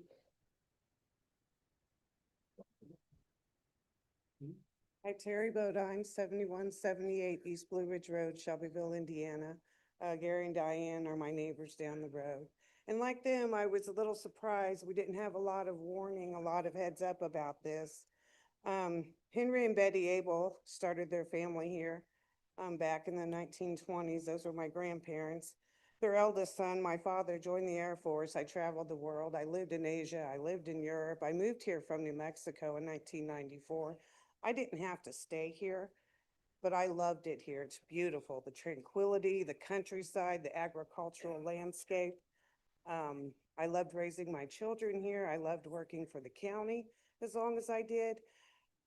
I love my property where I live. What I would hate to see, and I would hope that you all would take time and think about this, explore it and research it, because it's going to affect, and you've heard all the stories, it's going to affect property values. It's going to affect air quality. It possibly and likely will affect water quality. These are all issues I had thought I would never have to deal. I actually thought Shelby County is almost like a little paradise left in the world. And I stayed here and I want to stay here because of those qualities. I don't hold any grudges. People have to make money. It's my understanding the real estate folks their job is to find land to build these data centers. That's their job. We don't have to do it. And if we have other property in the county, industrial property that's zoned for that, let's use that. Let's not build it out. Let's not go on to, farmers' properties. And I'm just saying, it's a beautiful place. Henry and Betty raised their family. I raised my family here. I came back here. I didn't have to. And I'd like to stay here, and I'd like you to keep it beautiful, keep it reasonable, the tax is reasonable, and listen to your constituents who are lined out in the streets out here. Thank you. Thank you. Your council, Jason Lemons, I live at 4776 East Range Road. Not very far away from where the petition line would be. I don't feel like, I have mixed feelings on the whole thing, but my main concern is the unknown. Yeah, they can promise you anything that they want to try to get this through, but the unknown is the fearing of us all. As a part of a small farming operation that has farm ground adjacent to this project, yes, I'm the son of Gary and Diana Lemons. Like my mother said, 2/3 of our farm ground drained through the property that you're wanting to annex into this city and consider industrial. So I have all kinds of remorse, or not remorse, but all kinds of interest in seeing how that's going to come about if this does get passed, but it would be very detrimental to our property in the coming years or forever. If this goes through, it'll render the ability for the next generations to sustain it. I have two sons that would like to carry on the family's heritage, but if this goes through, it'll be heavily impacted for the future. I would also like to ask yourselves, I'd like for you guys to ask yourselves these questions. If this was next to your homes or your backyard, would you approve it? Also, would you be upset that your home, your livelihood, your way of life changed due to a council that you didn't even vote into office? With all these unknowns, I can strongly and confidently say that everyone will be strongly impacted by approved annexation.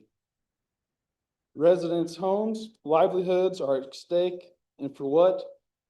A healthy bottom line for the city. What are people going to make of this community? Thank you. Thank you.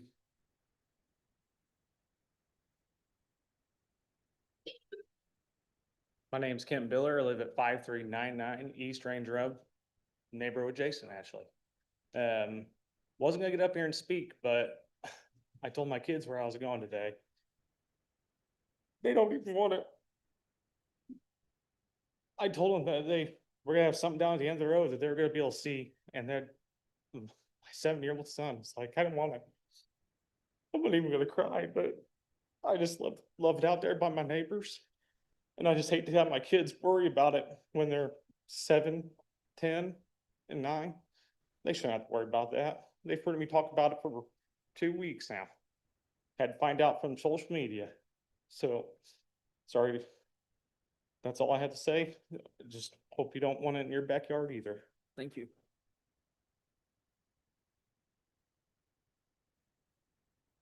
Hello. Mm. Live and grew up on Blue Ridge Road, where this is around of being, where it will happen. Name, name and address, please. What? Name and address, please. My name is Jade Rell, Roell, address 3825 East Blue Ridge Road. This email was sent today, but I don't think it went to everyone, and I'm not sure if it got read. So I'm just going to reread. I'm writing to all of you in hope that you will truly listen to the concerns of the community, both in the coming days and the years to come. The proposed annexation and construction of the data center will have lasting negative impacts on our community long after all of us are gone. I ask that you seriously consider who truly stands to gain from this project, who is pushing for it and why. In my opinion, there are individuals exerting significant influence both over city and county decisions who are not elected officials. Some of this influence even reaches a state level, and it raises concerns about motivations that prioritize personal or private financial gain over the well-being of our community. We are being promised jobs, tax revenue, but at what cost? Why have the communities pushed these developments out? Do they lack insight that we possess? Are our city and county leaders more qualified than those in every other community that has rejected similar projects? I believe the answer is no. These companies often target small communities, assuming they lack the resources or knowledge to say no. You have already heard the pros and cons, so I'll not restate them to you. Live and have always farmed on Blue Ridge Road, directly across the southeast edge of the proposed site. My aunts, uncles, and cousins live throughout the area, and my family has been here for over 100 years. We will see this facility from our homes. It will be the view from my front door. While we cannot vote in city elections, the decision made there directly and profoundly affect the county. Some of us who live outside city limits have no formal representation in this matter, yet will be among those directly impacted by this project. Our voices deserve to be heard. Almost done. Good one. There's nothing positive in this proposal that for those who live nearby, whether it be declining home values, water concerns, increased traffic, strain on infrastructure, or the loss of rural way of life we intentionally chose. If you vote in favor for this proposal, that decision will follow each of you forever. Your names may be tied to it permanently. While that legacy could be viewed in different ways, you are truly willing to take that risk. Your vote will change this county forever. This is a short-term solution will have permanent consequences. Thank you. Hi, Susan Reinhardt, live in the Clearview Section 8 area. First off, one question is why did I have to read this in the Daily Reporter a couple weeks ago? That was one question. Anyway, I have a different perspective. I was out there amongst the many, so I don't know what was all said, but in the Ohio area, state of Ohio, 217 data centers so far. You got 100 of those communities already expressing their regret about this. So they're against One of the things is massive water and electricity demands impacting local supply and potentially increasing costs for everyone. The high voltage lines, the noise pollution, the air pollution from power generations and transforming farmland into industrial zones, the quality of life, noise disruption, even below industry limits, the potential health impacts, stress, sleep, the incompatibility with the residential areas. It's so close to us, lack of transparency. Residents feel misled by officials about the rapid expansion and impact. Did we hear about this? When? So my question, answer is just like, we need to, some of the townships around there, the counties and stuff, they're putting in moratoriums, 90-day bans. Give us a chance to read about what you guys are wanting to plan to do, that kind of thing. It's just to give the Ohio's approach is moving from the aggressively courting data centers with tax incentives and to a reassessment phase driven by the local communities demanding better controls and accountability for these large scale projects. I want you guys to show us that you can be accountable for this, that you've researched this, that you have answers for us who have just found out about this. Thank you. Thank you. Hey, let's go. Good, how are you? Mason, 16 Gateway Drive. There's been a lot of companies that come up in front of this board before, and made a lot of promises saying that we were gonna give this many jobs, this much tax abatements. And probably only 10% of them came through with all their jobs or all their tax abatements that they wanted. There's been a lot of screwed information about redoing the downtown area. A lot of people are against that, but we didn't get a vote on that. We have the 2 turnabouts now out there on State Route 9. They're not doing us any good. They're costing us money. They're not fulfilling the jobs that we need out there. We know AI is coming, and it's coming quick. In the next 5 years, that's all this place is gonna be. And half these people in this room and outside there use AI and they don't even know it. So, I mean, but do we want AI in this community? I mean, they're not going to Carmel. They're not going to Noblesville. They're not going to Westfield. They're not going to the communities that have the money. They're going to the small communities, counties, and taking what they want from them. So that's the biggest issues. We do not want them, send it to Carmel. You know, that's the places they deserve. You know, that's all I gotta say. But please. Thanks, sir. Thank you.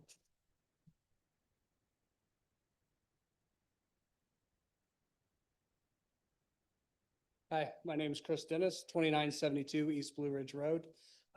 We've heard a lot of good comments tonight. I've heard a lot. I was honestly worried about showing up tonight. I was afraid we'd have 20 people in here and people would be apathetic, wouldn't show up. So I'm really inspired by the community, by everybody showing up. Zero support for this project.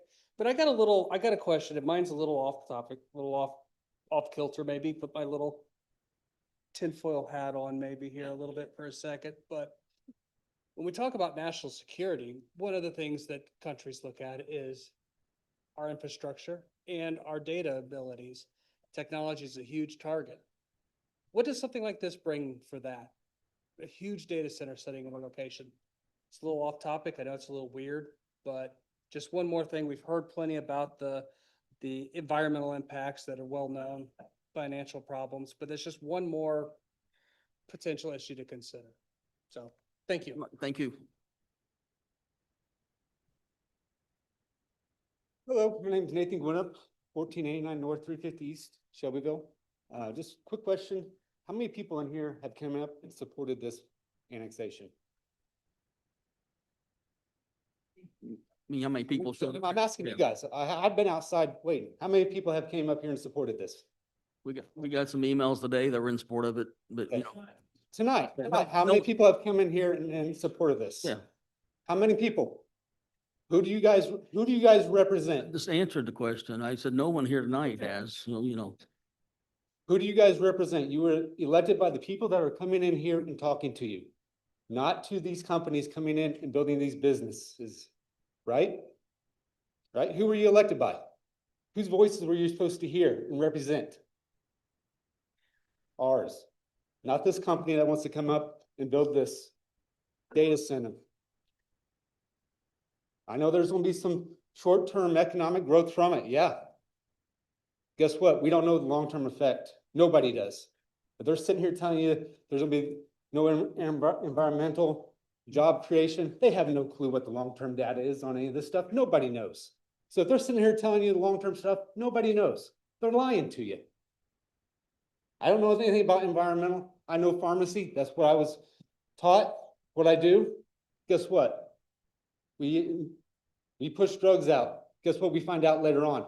There's serious consequences sometimes that we didn't know about. And I'm worried that Shelbyville is gonna make a bad decision. We're gonna have some bad consequences that my kids are gonna have to live with because of some greedy people. Thank you. Thank you.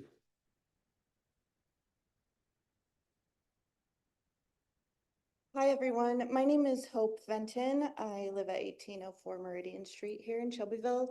I am born and raised lifetime resident here. I've spent a lot of time. I decided to come back and live here in Shelbyville intentionally, invest in my community, in work and nonprofits. I've seen a lot of growth in Shelbyville through the bike trails, the revitalization, the new hospital, our Blue River Foundation. There's so much greatness in this city that we are all here for.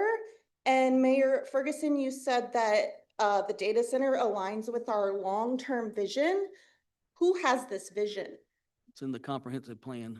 And what part of it aligns with it? The economical part? Do we know the effects? The comp plan does not state it's suited for a data center, but it's suited for the manufactured zoning.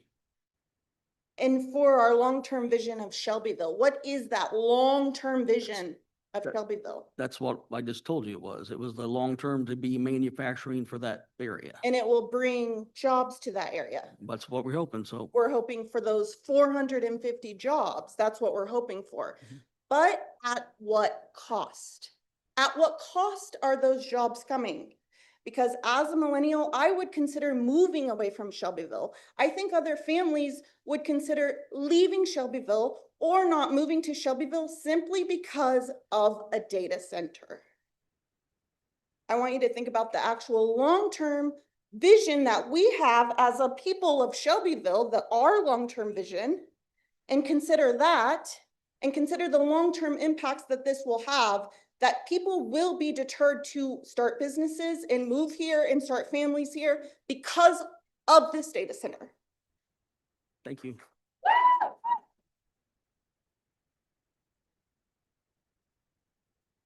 My name is Jalen Ramsey. I live over in Clearview. We also just bought property last year on 800 South. So that being said, we want to develop that property, we want to raise our kids out there, we want to build a house. Now this is obviously a pretty good distance away from the proposed annexing. However, if we go out there and we build a home and we want to raise our kids in the cornfields like every American dream, people my age, millennials age, the American dream is being taken from them every single day. Our voices are not heard. We're being taxed more than anybody else. We do not have housing as generations before. So the job of the city council is to listen to its people and represent its people accurately. And I don't think that you can have a city council meeting like we have had today with, especially the young crowd coming out. I've never been to a city hall meeting. I couldn't vote in the last election because I was still in the service. We have patriots lining the halls all the way through, all the way out to the street just to make sure that their voice is heard. So I just want to encourage you to let your constituents make the decision for you. It is not your decision to make. So that's all I have to say. Thank you.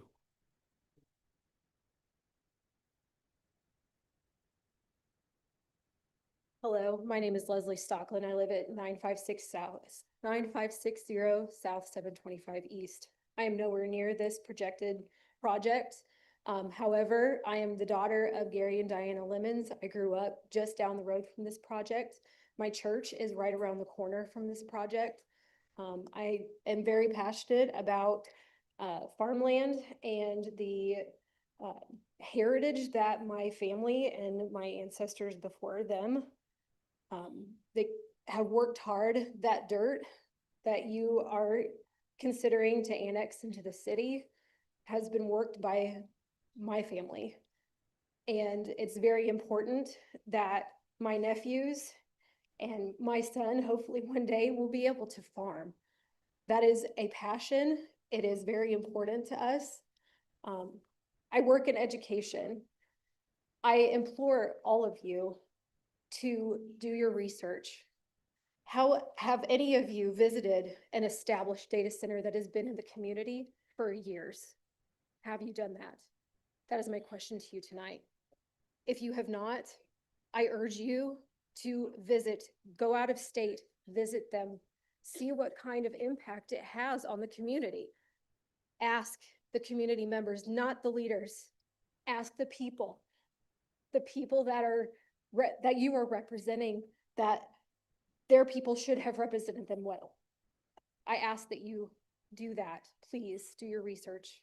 I asked students, I know that some of you asked students to do their research. Don't just take it lightly. This is heavy. Please take it seriously. Thank you. Thank you.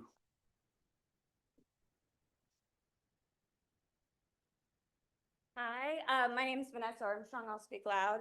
I live at 1397 South 600 East, and I started a nonprofit in the Meltzer Schoolhouse where I give away free books to the community. I'm actually a 6th generation Meltzer, and I will tell you what I've learned from living at the Meltzer farm my entire life around environmentalists and around philanthropists is that there are some changes that you cannot take back lightly. My family kept their woods. At the time, 91% of Indiana was covered in hardwood forest. By the time that the law changed, 4% was left. And I have watched people try to claw back the environment. I have watched animals come back as the trees were replanted, and it is extremely costly. It is extremely timely. It takes 20 years for a new tree to even look like a tree that comes from Meltzer Woods. So I would ask you to think that some things are more important than your pocketbooks, and that would be the environment. It affects us all, no matter how much money you have, we all breathe the same air. Amen. Thank you. Thank you.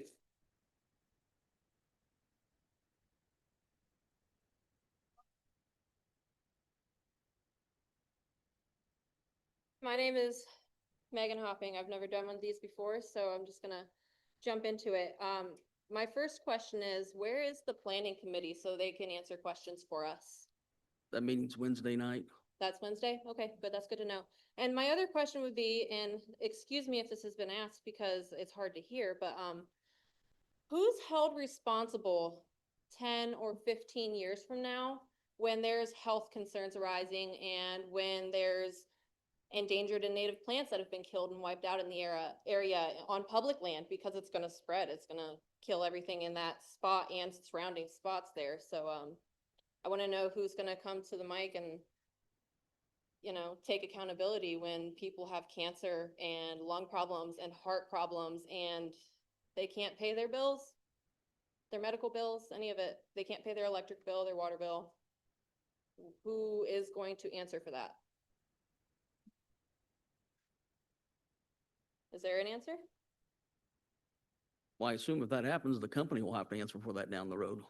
So are we gonna say that's okay though? Like when that happens, when people Well, are sick? we're you're just making, gonna you're accept making an assumption that that will happen. I don't know that it will, and I have no idea. But there are always legal remedies for most everything in our lives that will somehow give us something to do. It won't save the world, but it will give you a legal remedy to get something. So just because everything makes you sick, it's okay to give you something else that's gonna make you sick? I mean, I genuinely wanna know. This is our children who are gonna pay for it at the end of the day. Your children, your grandchildren, your great-grandchildren. Shelbyville is gonna suffer greatly from it, so, and that's all I have to say. Thank you. Thanks.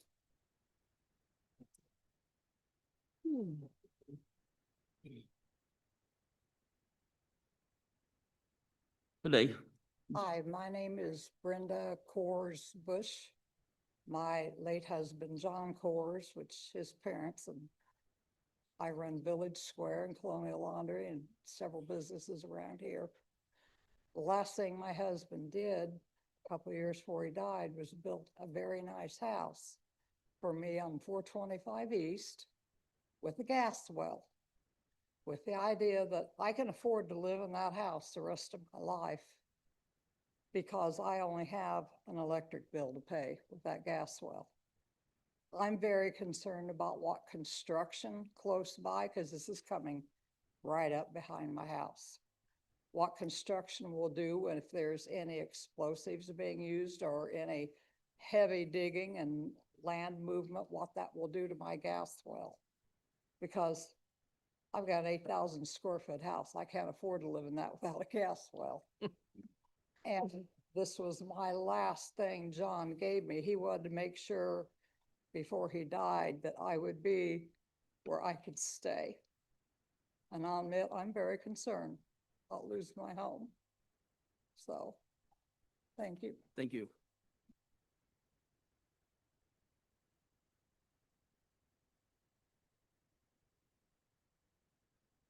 Good evening. My name's Jan Jones. Dan, Um, Give I your know address. several if of you don't you. mind. Give your address if you don't mind. Am I on, huh? Your address if you don't mind, Oh, please. 1556 Bontrager Lane. There's a Dollar General up in front of our neighborhood. And at one point, somebody told me I didn't do my due diligence. So that due diligence, I think everybody's doing. But to find out about it on Facebook, I didn't. 3 days ago is when I found out about it. And I was told due diligence, you didn't look into it early enough. Anyway, I'm going to talk about long-term effects. I grew up on Walser Road. Everybody know what's going on out there? It started when I was just a teenager. I don't know if it was called Ryobi, but down on Mausoleum Road, first factory comes up. Then they pop up all along Michigan Road. Mom and dad passed away. We let go of the property. Long-term effects, the water was affected miserably. And that's what, it was started getting bad early. I just want you to know that no statistics have been given to us about long-term effects, but I can promise you on Walser Road, I wouldn't want to buy property out there now. And I know my parents' house lost value big time. I'm not against progress, but how is it going to impact us? That's all I ask. And you could table this, or there's somebody else said something about another word. I don't remember it, but what? Moratorium. Yeah, moratorium. I'm all about that. Give it time. Let people know. Inform everybody. But I feel like the Dollar General, which is like 1/10 of a mile from my house, that was put in and not a soul in our neighborhood. Wait, there were a couple people and they were on the board that was okay with the Dollar General going up. Transparency. Let people know. Thanks. Thanks, Jim. Nice. How many more speakers do we have? Because I'm gonna have to go to the restroom and I apologize, but I'm old. So let's take a 5-minute, 10-minute break and then we can resume if everybody doesn't mind. If that's okay.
We just.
Red off.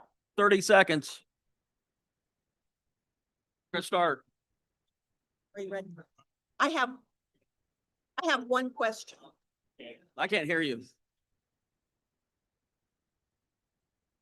Okay, that's okay. I can talk really loud. I have one question that's been bugging me ever since I talked before. You said that if it is annexed, it would immediately become IG. I'm sorry.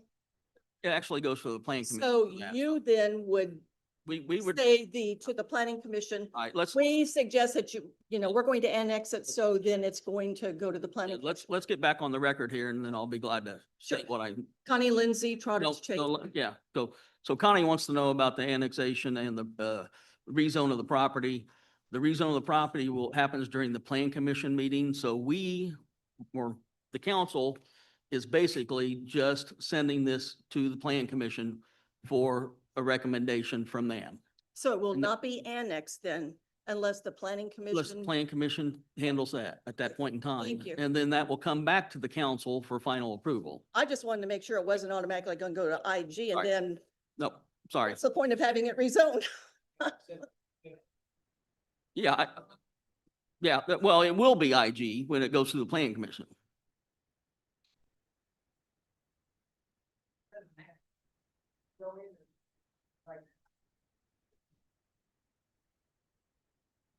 Okay. Yeah, we're gonna go back on the record here real quick. Jenny's gonna answer that real quick because she's got the more technological of the whole bounds of that, so. The ordinance that is drafted is both an annexation ordinance and a rezoning ordinance, and that is how this process follows. So it goes to city council on first reading. They will consider it on first reading tonight. They can pass it, they can turn it down, they can table it. The second step is for it to go to plan commission where a public hearing will be held on Wednesday. I believe, I don't know the time. It'll be held on Wednesday, the 7th at 7 o'clock is what the audience is telling me. That public hearing will be the public hearing on the zoning. And that is under 36.7.4, all your zoning and planning statutes is where that public hearing is held. They will then make a recommendation back to city council on the zoning piece. City council will have this on second reading to adopt both the annexation and the zoning if it goes through this entire process at their second meeting in January. So that is how this works. There is then a time period for an appeal because this is an annexation under section 5.1 of the code, which is 100% voluntary annexation. If no one appeals, then the next process is for this to go into effect after appropriate recordings are done. So that is the annexation process. That's how the zoning gets done. I hope that helps to clear some things up. I have one quick question, Jeff Bate. So what you said, Jenny, it's my understanding of the meeting. If you vote it down tonight, there is no meeting on Wednesday. Because you said they had the three options, table it, approve it or vote it down. So you vote it down tonight and there is no meeting Wednesday. Yeah, I mean, Plan Commission could still have that meeting and then send this recommendation back to city council for them to reconsider, but they would not necessarily have to have that meeting. That's a choice of the Plan Commission. That's what I never understood because the property is currently in the county.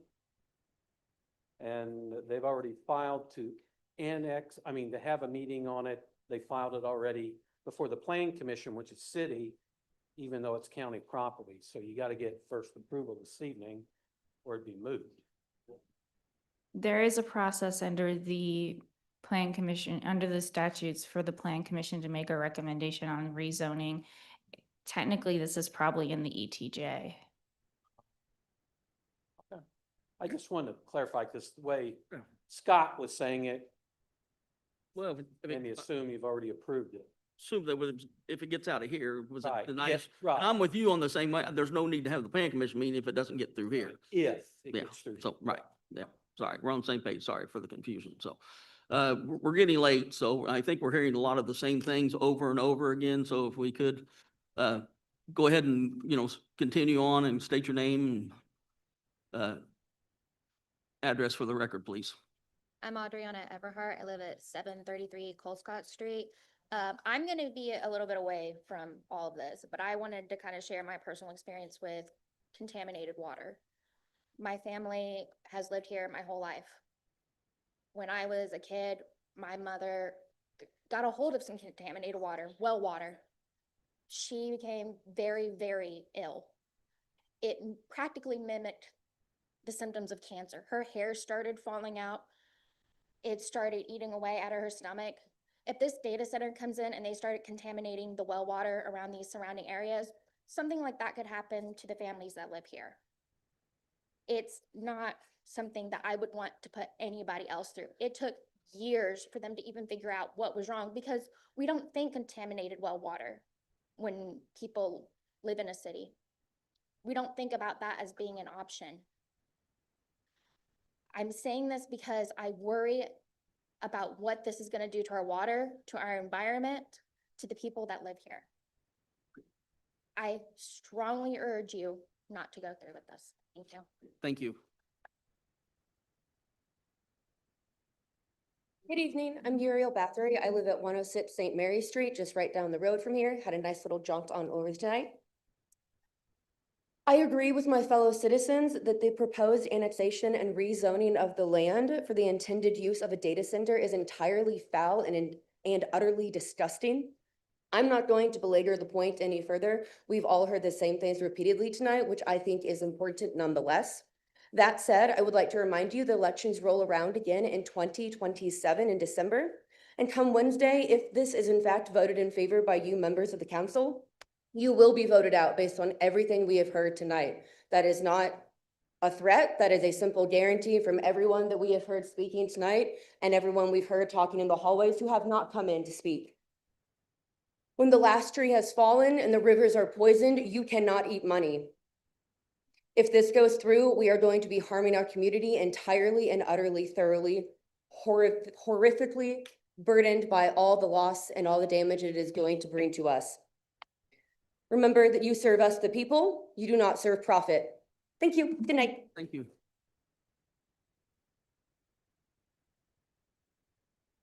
My name is Hyla Collier, 4404 East Blue Ridge Road. I'd like to state that I am in opposition of this. To build a gas well, you have to get signatures from all your neighbors within a 2-mile radius. So why can this be done without notifying the neighbors, getting their pass off, when it does change the nature of the land around you? You are preying on the county residents who don't even have a say on who's on this council. If this isn't about data centers, just about the annexation of the land, we wouldn't be here. If the data center ends up falling through like all the other projects that you have tried to put in there by 74, then what? Something even more harmful to go in there and hurt us in the long term? Annexing this land takes away people's livelihoods and ruins those around the area. I chose to come back to work with this community because I like the rural community and peace and quiet, which will be taken away by annexing this land. Doesn't matter what ends up going into it. It's not necessary to have something this large of scale come in so quickly. Thank you. Thank you. Gary Doremus, 947 James Street here in Shelbyville. Lived in that house for 26 years. I watched them put the new park in, Blue River Park. Oh, you guys sit up there and look at everybody with your mundane looks on your faces. Some of them aren't very mundane. They're kind of unhappy about being here. But that new park over there, all the fairground equipment, all the fair stuff that they've done, lived over there 26 years. I've already got Knauf. I have to smell it and deal with it. Wife suffered lung cancer. I just don't think this would be a good thing to put in Shelby County, especially in that area. That land is, it gives the city a good look when it comes in. It's all open farmland. Put something out there like that, it's just gonna change the way everything looks. So, I mean, I stated my opinion. You're gonna do what you wanna do, but buck rolls downhill, shit rolls downhill too. So, I mean, we are what we are. You get what we get. So, thank you. Thank you. Hello, my name is William Lovett, and I live on 1140 Central Park Drive here in Shelbyville. You really haven't heard much about the EMF pollution that comes off these data centers. We've already got a lot of EMF pollution in this town. That data center, this right here is a halo pulsar, right? Do you hear this? This is electromagnetic frequency. It's at its Schumann frequency right now. You don't hear it. This is this small. That's 1.3 million square feet. It's going to put out that electromagnetic frequency. Also, it's going to put out a lot of hum that you're going to hear for 2.5 to 3 miles. It's not good for our community. We've already got enough of it. It can also interact with our chemical environment around us, the smokestacks at Knauf, the synthetic, the Poet facility. It can interact, the frequencies can interact with that and make it even more aggressive for the bad health of our bodies. That's all I got to say. It's just something I really haven't heard much said tonight. I appreciate it and thank you. Thank you.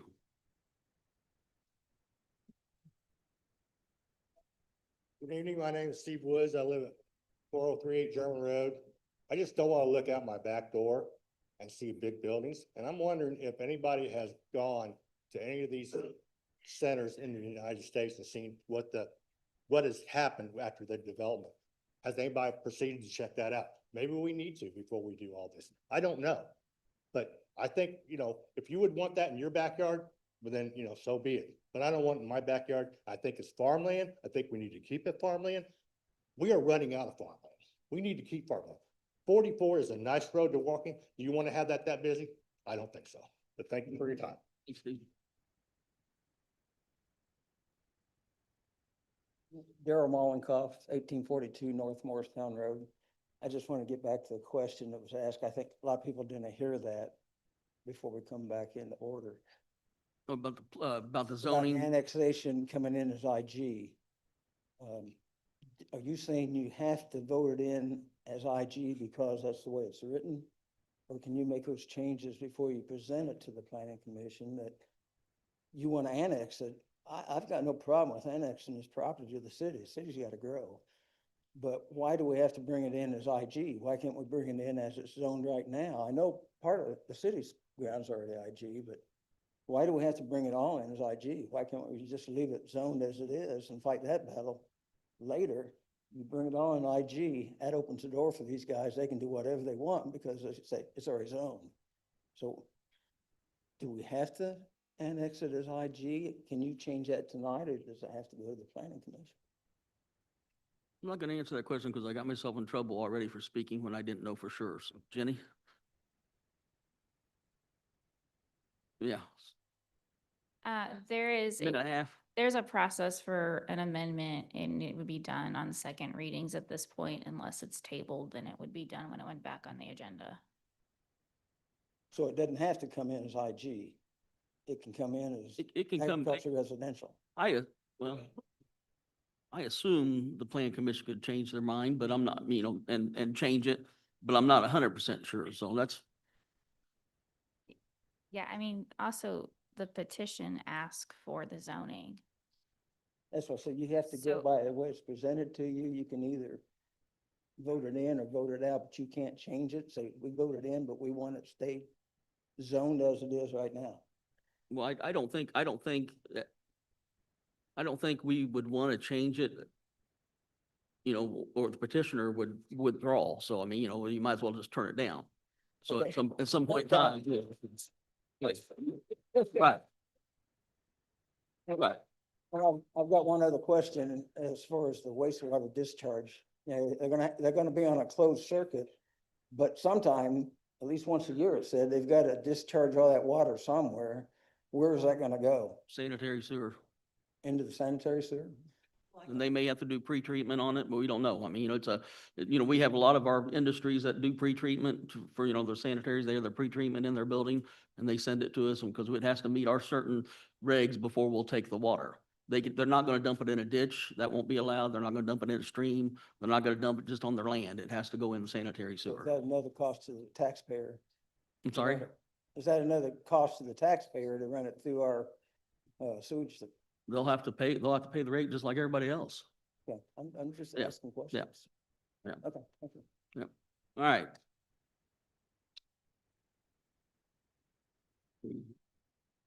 May I? Gina Jackson approach? You've been up once, haven't you? I have, may I? Can you be our last one? I, Okay. okay. We'd love to have you as our last. While we have the representative of Prologis, They talk, you have to ask us, not them, so. Prologis, I was making sure I pronounced Thank it you. I'm sorry. correctly. So I think Daryl touched on the closed loop system. Where does the water go? You touched on it would go back into the sanitary system. What happens with the glycol that is a result or sedimentary runoff of the recycled water? What happens with that glycol that comes into our wells, into our farmland? And how will that be addressed by the council or Prologis? Well, it wouldn't go it won't go into the ground. It's going into the sanitary sewer system and pumped to the sanitary, you know, plant. And we will not accept it if it doesn't have the right chemistry in the water. I mean, we take pre-treatment plants, we have pre-treatment in a lot, probably most of our industry in town because they add something to the water that makes it where we can't treat it. So they have to pre-treat it before we'll then accept it. And there's a testing process to figure that out. Are you aware, has glycol been a component of problems that we have had in the city? And Connie can probably attest to more of this. I have not educated myself as well as. In wastewater you're talking or in? Yes, as far as the closed loop system and the byproduct of recycling the water, which is the selling point of a data center, is that it will self-cool itself. I have walked through a center where mining of Bitcoin was taking place in a very small facility around about the size of the corner of this room. $40,000 a month to cool that place. The energy, the heat that was emitted from that small section of mining for Bitcoin was astronomical. Who knows what that would look like on a larger scale? Again, I loved the question of Ms. Lemons. Have you personally visited these systems and or not? My other question would be, if I may address Prologis again. You're supposed to address us, but go ahead. What my question would be, would the investment be made in our community without the tax exemptions coming from the state and from localities? I don't have no idea how to answer that one. You'll have to answer that. Ask them at some other time. Because Are we they're able not, to affirm that in this meeting? I mean, I'd have no idea. I'd have no idea. I mean, you know, they're not here to be asked, they're not here to be asked questions. It was at the very beginning, you were supposed to ask us questions. To inform us. Yeah. But I don't know if that's their, you know, what they would do if not, so. Okay. I can't answer that for them.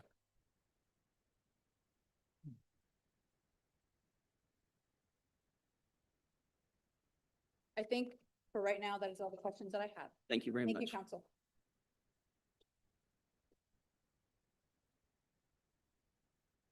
John Burgess, I've spoke once already. the thing that I would like to put before you guys is that there's been a lot of talk this evening. You've heard people after people come up here. There's been a lot of the same concerns. The thing that bothers me about that is that you don't have the answers for it. So as a board or as a council, not having the answer for those, how could you possibly try to move something forward? How could you sit there and say, yeah, we want to do that when we don't have the right answers yet? I think that what we have to do is I think it's in your interest to table it until you get the right answers, till you get more answers, till we could actually come up here and ask the council answers or questions and get good answers for it. Mike, you want to say something? You look like you had something to say. I mean, This is not, just, everybody has talked about it, you know, you guys work for us, but we ask you questions and you don't have answers. So I don't know why you would think that it would be a good idea to even move something forward out of that. well, this is not, even if this was to pass tonight and pass Wednesday and come back here and pass again later this month, that's not the end of the process for Prologis. There's a plating process where all the drainage and all those things have to be worked out. And I talked earlier about land runoff and, you cannot stop, water that's coming through a property and, not allow it to come through that property anymore. So there's tons and tons of stuff that still have to be worked out in that aspect. But as a company, they have not put that money, like I said earlier at the beginning of the meeting, to know exactly that's where all those buildings are gonna go. They're trying to get just their zoning approved. Then they'll start doing the nuts and bolts and figure it out. Now, it may not even fit for them at that point in time. I don't know. Right. But they're gonna be on the hook, and I assume they, with their agreement to buy, it's all contingent on something being approved, but I'm not sure. I've seen those agreements before, but not from those guys, so I have no idea. Right. But as a council, it's your job to make sure that what we are moving forward is safe for your constituents. Not for And I Prologis. think that they've done a pretty good job educating themselves. Now, certain questions they're asked, But like, then how come like we the, haven't had answers? Because we haven't gotten an answer yet tonight. Other than we want to annex this. yeah, I tried to give you some answers, so I apologize if they weren't good for you. That's all I've got. I believe we're done with the public comment, or we got one more? One more. My name's Gretchen Jevons. I live at 6881 North Morristown Road. I have a question about proper form. You presented something, you had people here to ask questions. People could make statements, but nobody could really ask questions because there were no answers.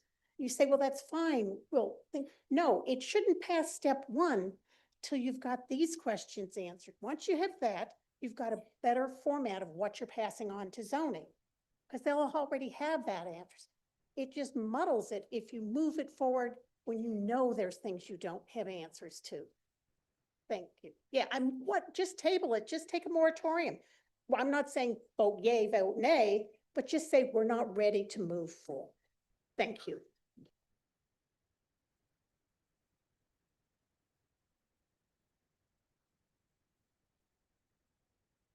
Eric, you might as well. Bring it all back around. So obviously there was a lot of talk on data centers. People wondered why we talked about data centers. 1,000 people didn't come here to talk about annexation. 100 people, 200 people, how many people they were. They wanted to talk data centers. Prologis was nice enough to come in, but Prologis isn't the applicant on this. Prologis isn't the petitioner, and this project that everybody's discussing is not before you. The petition that is before you is for annexation of ground owned by Lorm and Alicia Clay into the city of Shelbyville. That's what we're seeking to do. To the extent that there is a future project, there would be future hearings on that at the Plan Commission level, tech review, all of that. And that's where the applicant would be the developer and answering these questions about what's going to happen with runoff, what's going to happen with water, where are you going to send, the waste from the closed loop cooling. All of that is addressed at a different hearing. All we are talking about tonight is taking this ground that is there along 74 and annexing it into Shelbyville and selecting a zoning designation based off the recommendation of the Plan Commission at the future hearing. So I want to make sure we kind of come back around to that. I appreciate the questions. I appreciate the comments. I think I have questions And so I think it's good that they're getting out there, but I think we need to understand what this process is tonight, who the applicant is, and what the role is of Prologis to answer those questions at an annexation hearing when the project may or may not even come to fruition. So. Eric Glasgow, I'm the attorney for the petitioners. Who are Prologis? Should base everything now? Yeah. Lauren is an LLC that owns farm ground out in the area. Is there, but at this point, I guess I would answer any questions that the council can have. Any questions for Mr. Glasgow? No, thank you for your time tonight. Okay, is there a call for the question?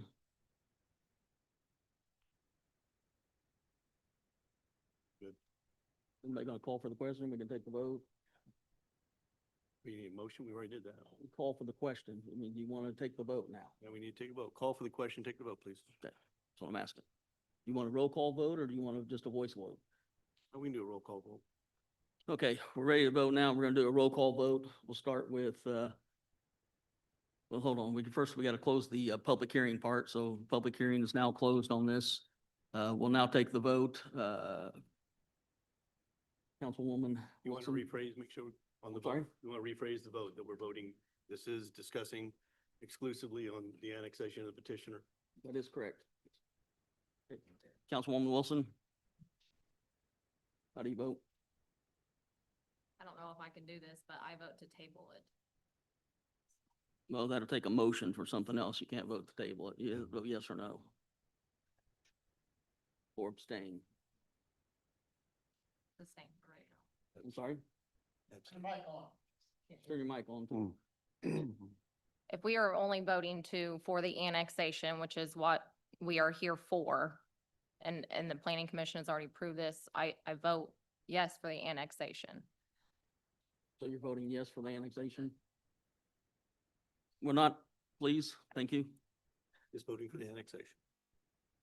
I vote yes for the annexation and it will go through plan commission. Okay, so Cassie, your vote yes for the annexation to go to planning commission? Yes. Okay. Mr. Johnson? Yes for the annexation. Mr. Yes. Chuck Reed? Yes. Mr. Denny Harold's abstained. Ms. Linda Sanders? Yes on the annexation. No. No. So we have.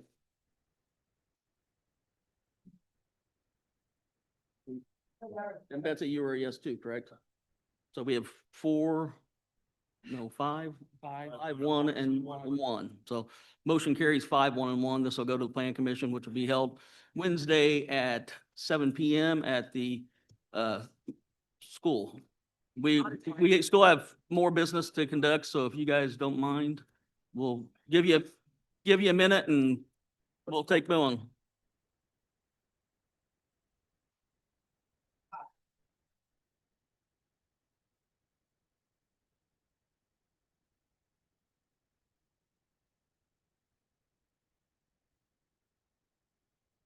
I'm Casey as well. You had great questions I'd like. I think we're going to Cagney's, Fergie. Damn it. They'll be back.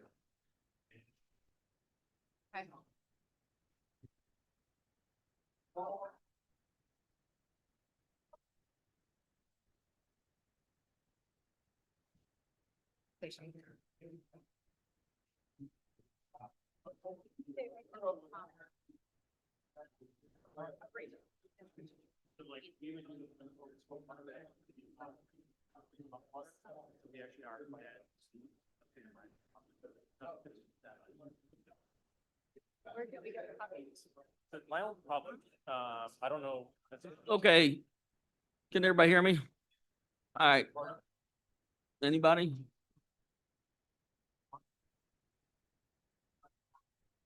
Sorry. All right, further old business? Hearing none, we'll move to miscellaneous business. Hey, you guys, we're still trying to conduct a meeting here, so we'd appreciate if you carry out into the hallway. Shut up. Okay. Under miscellaneous business, we have restructuring president, vice president, committees, liaisons, meetings, dates and times. Is there a wish of the council to keep the Still the same? So we have motion and is there a second? Is that right? Motion second to keep the committees the same. Is there any further discussion? Hearing none, all in favor, say aye. Those opposed, same sign. Motion carries 7-0. Next, meeting dates for the second meeting in January. But we're gonna move that, is that correct still? And we're looking at the 14th still? Oh, no, I'm sorry, the 21st? Is that right? Correct. 21st, 6 o'clock? Is that correct? I think that's right. Yeah, we already Yes. discussed moving that to that Wednesday. Yeah, I thought, that's why we said 21st at 6. a motion, I'll make the. Let's do February also, if you don't mind. We can do it all at once. It's February the 16th is President's Day, it's a closed day, or we're gonna move that to the 18th. Okay, so the second meeting in January will be the 21st. The second meeting in February will be the 18th. Is there any discussion to that? Need a motion to approve that, please? So moved. Yeah, I won't be here that day, but that doesn't. Is that all right? Or Wednesday, the 21st of January and Wednesday, the 18th of February. Okay, Motion, move the dates. motion and then the second. Second. Okay, all in favor, say aye. Aye. Those opposed, same sign. Motion carries 7-0 to move those two meetings. Any further miscellaneous? Reports from committees, boards, and commissions? And motion to adjourn? We're adjourned. Thank you all for coming. Have a good night.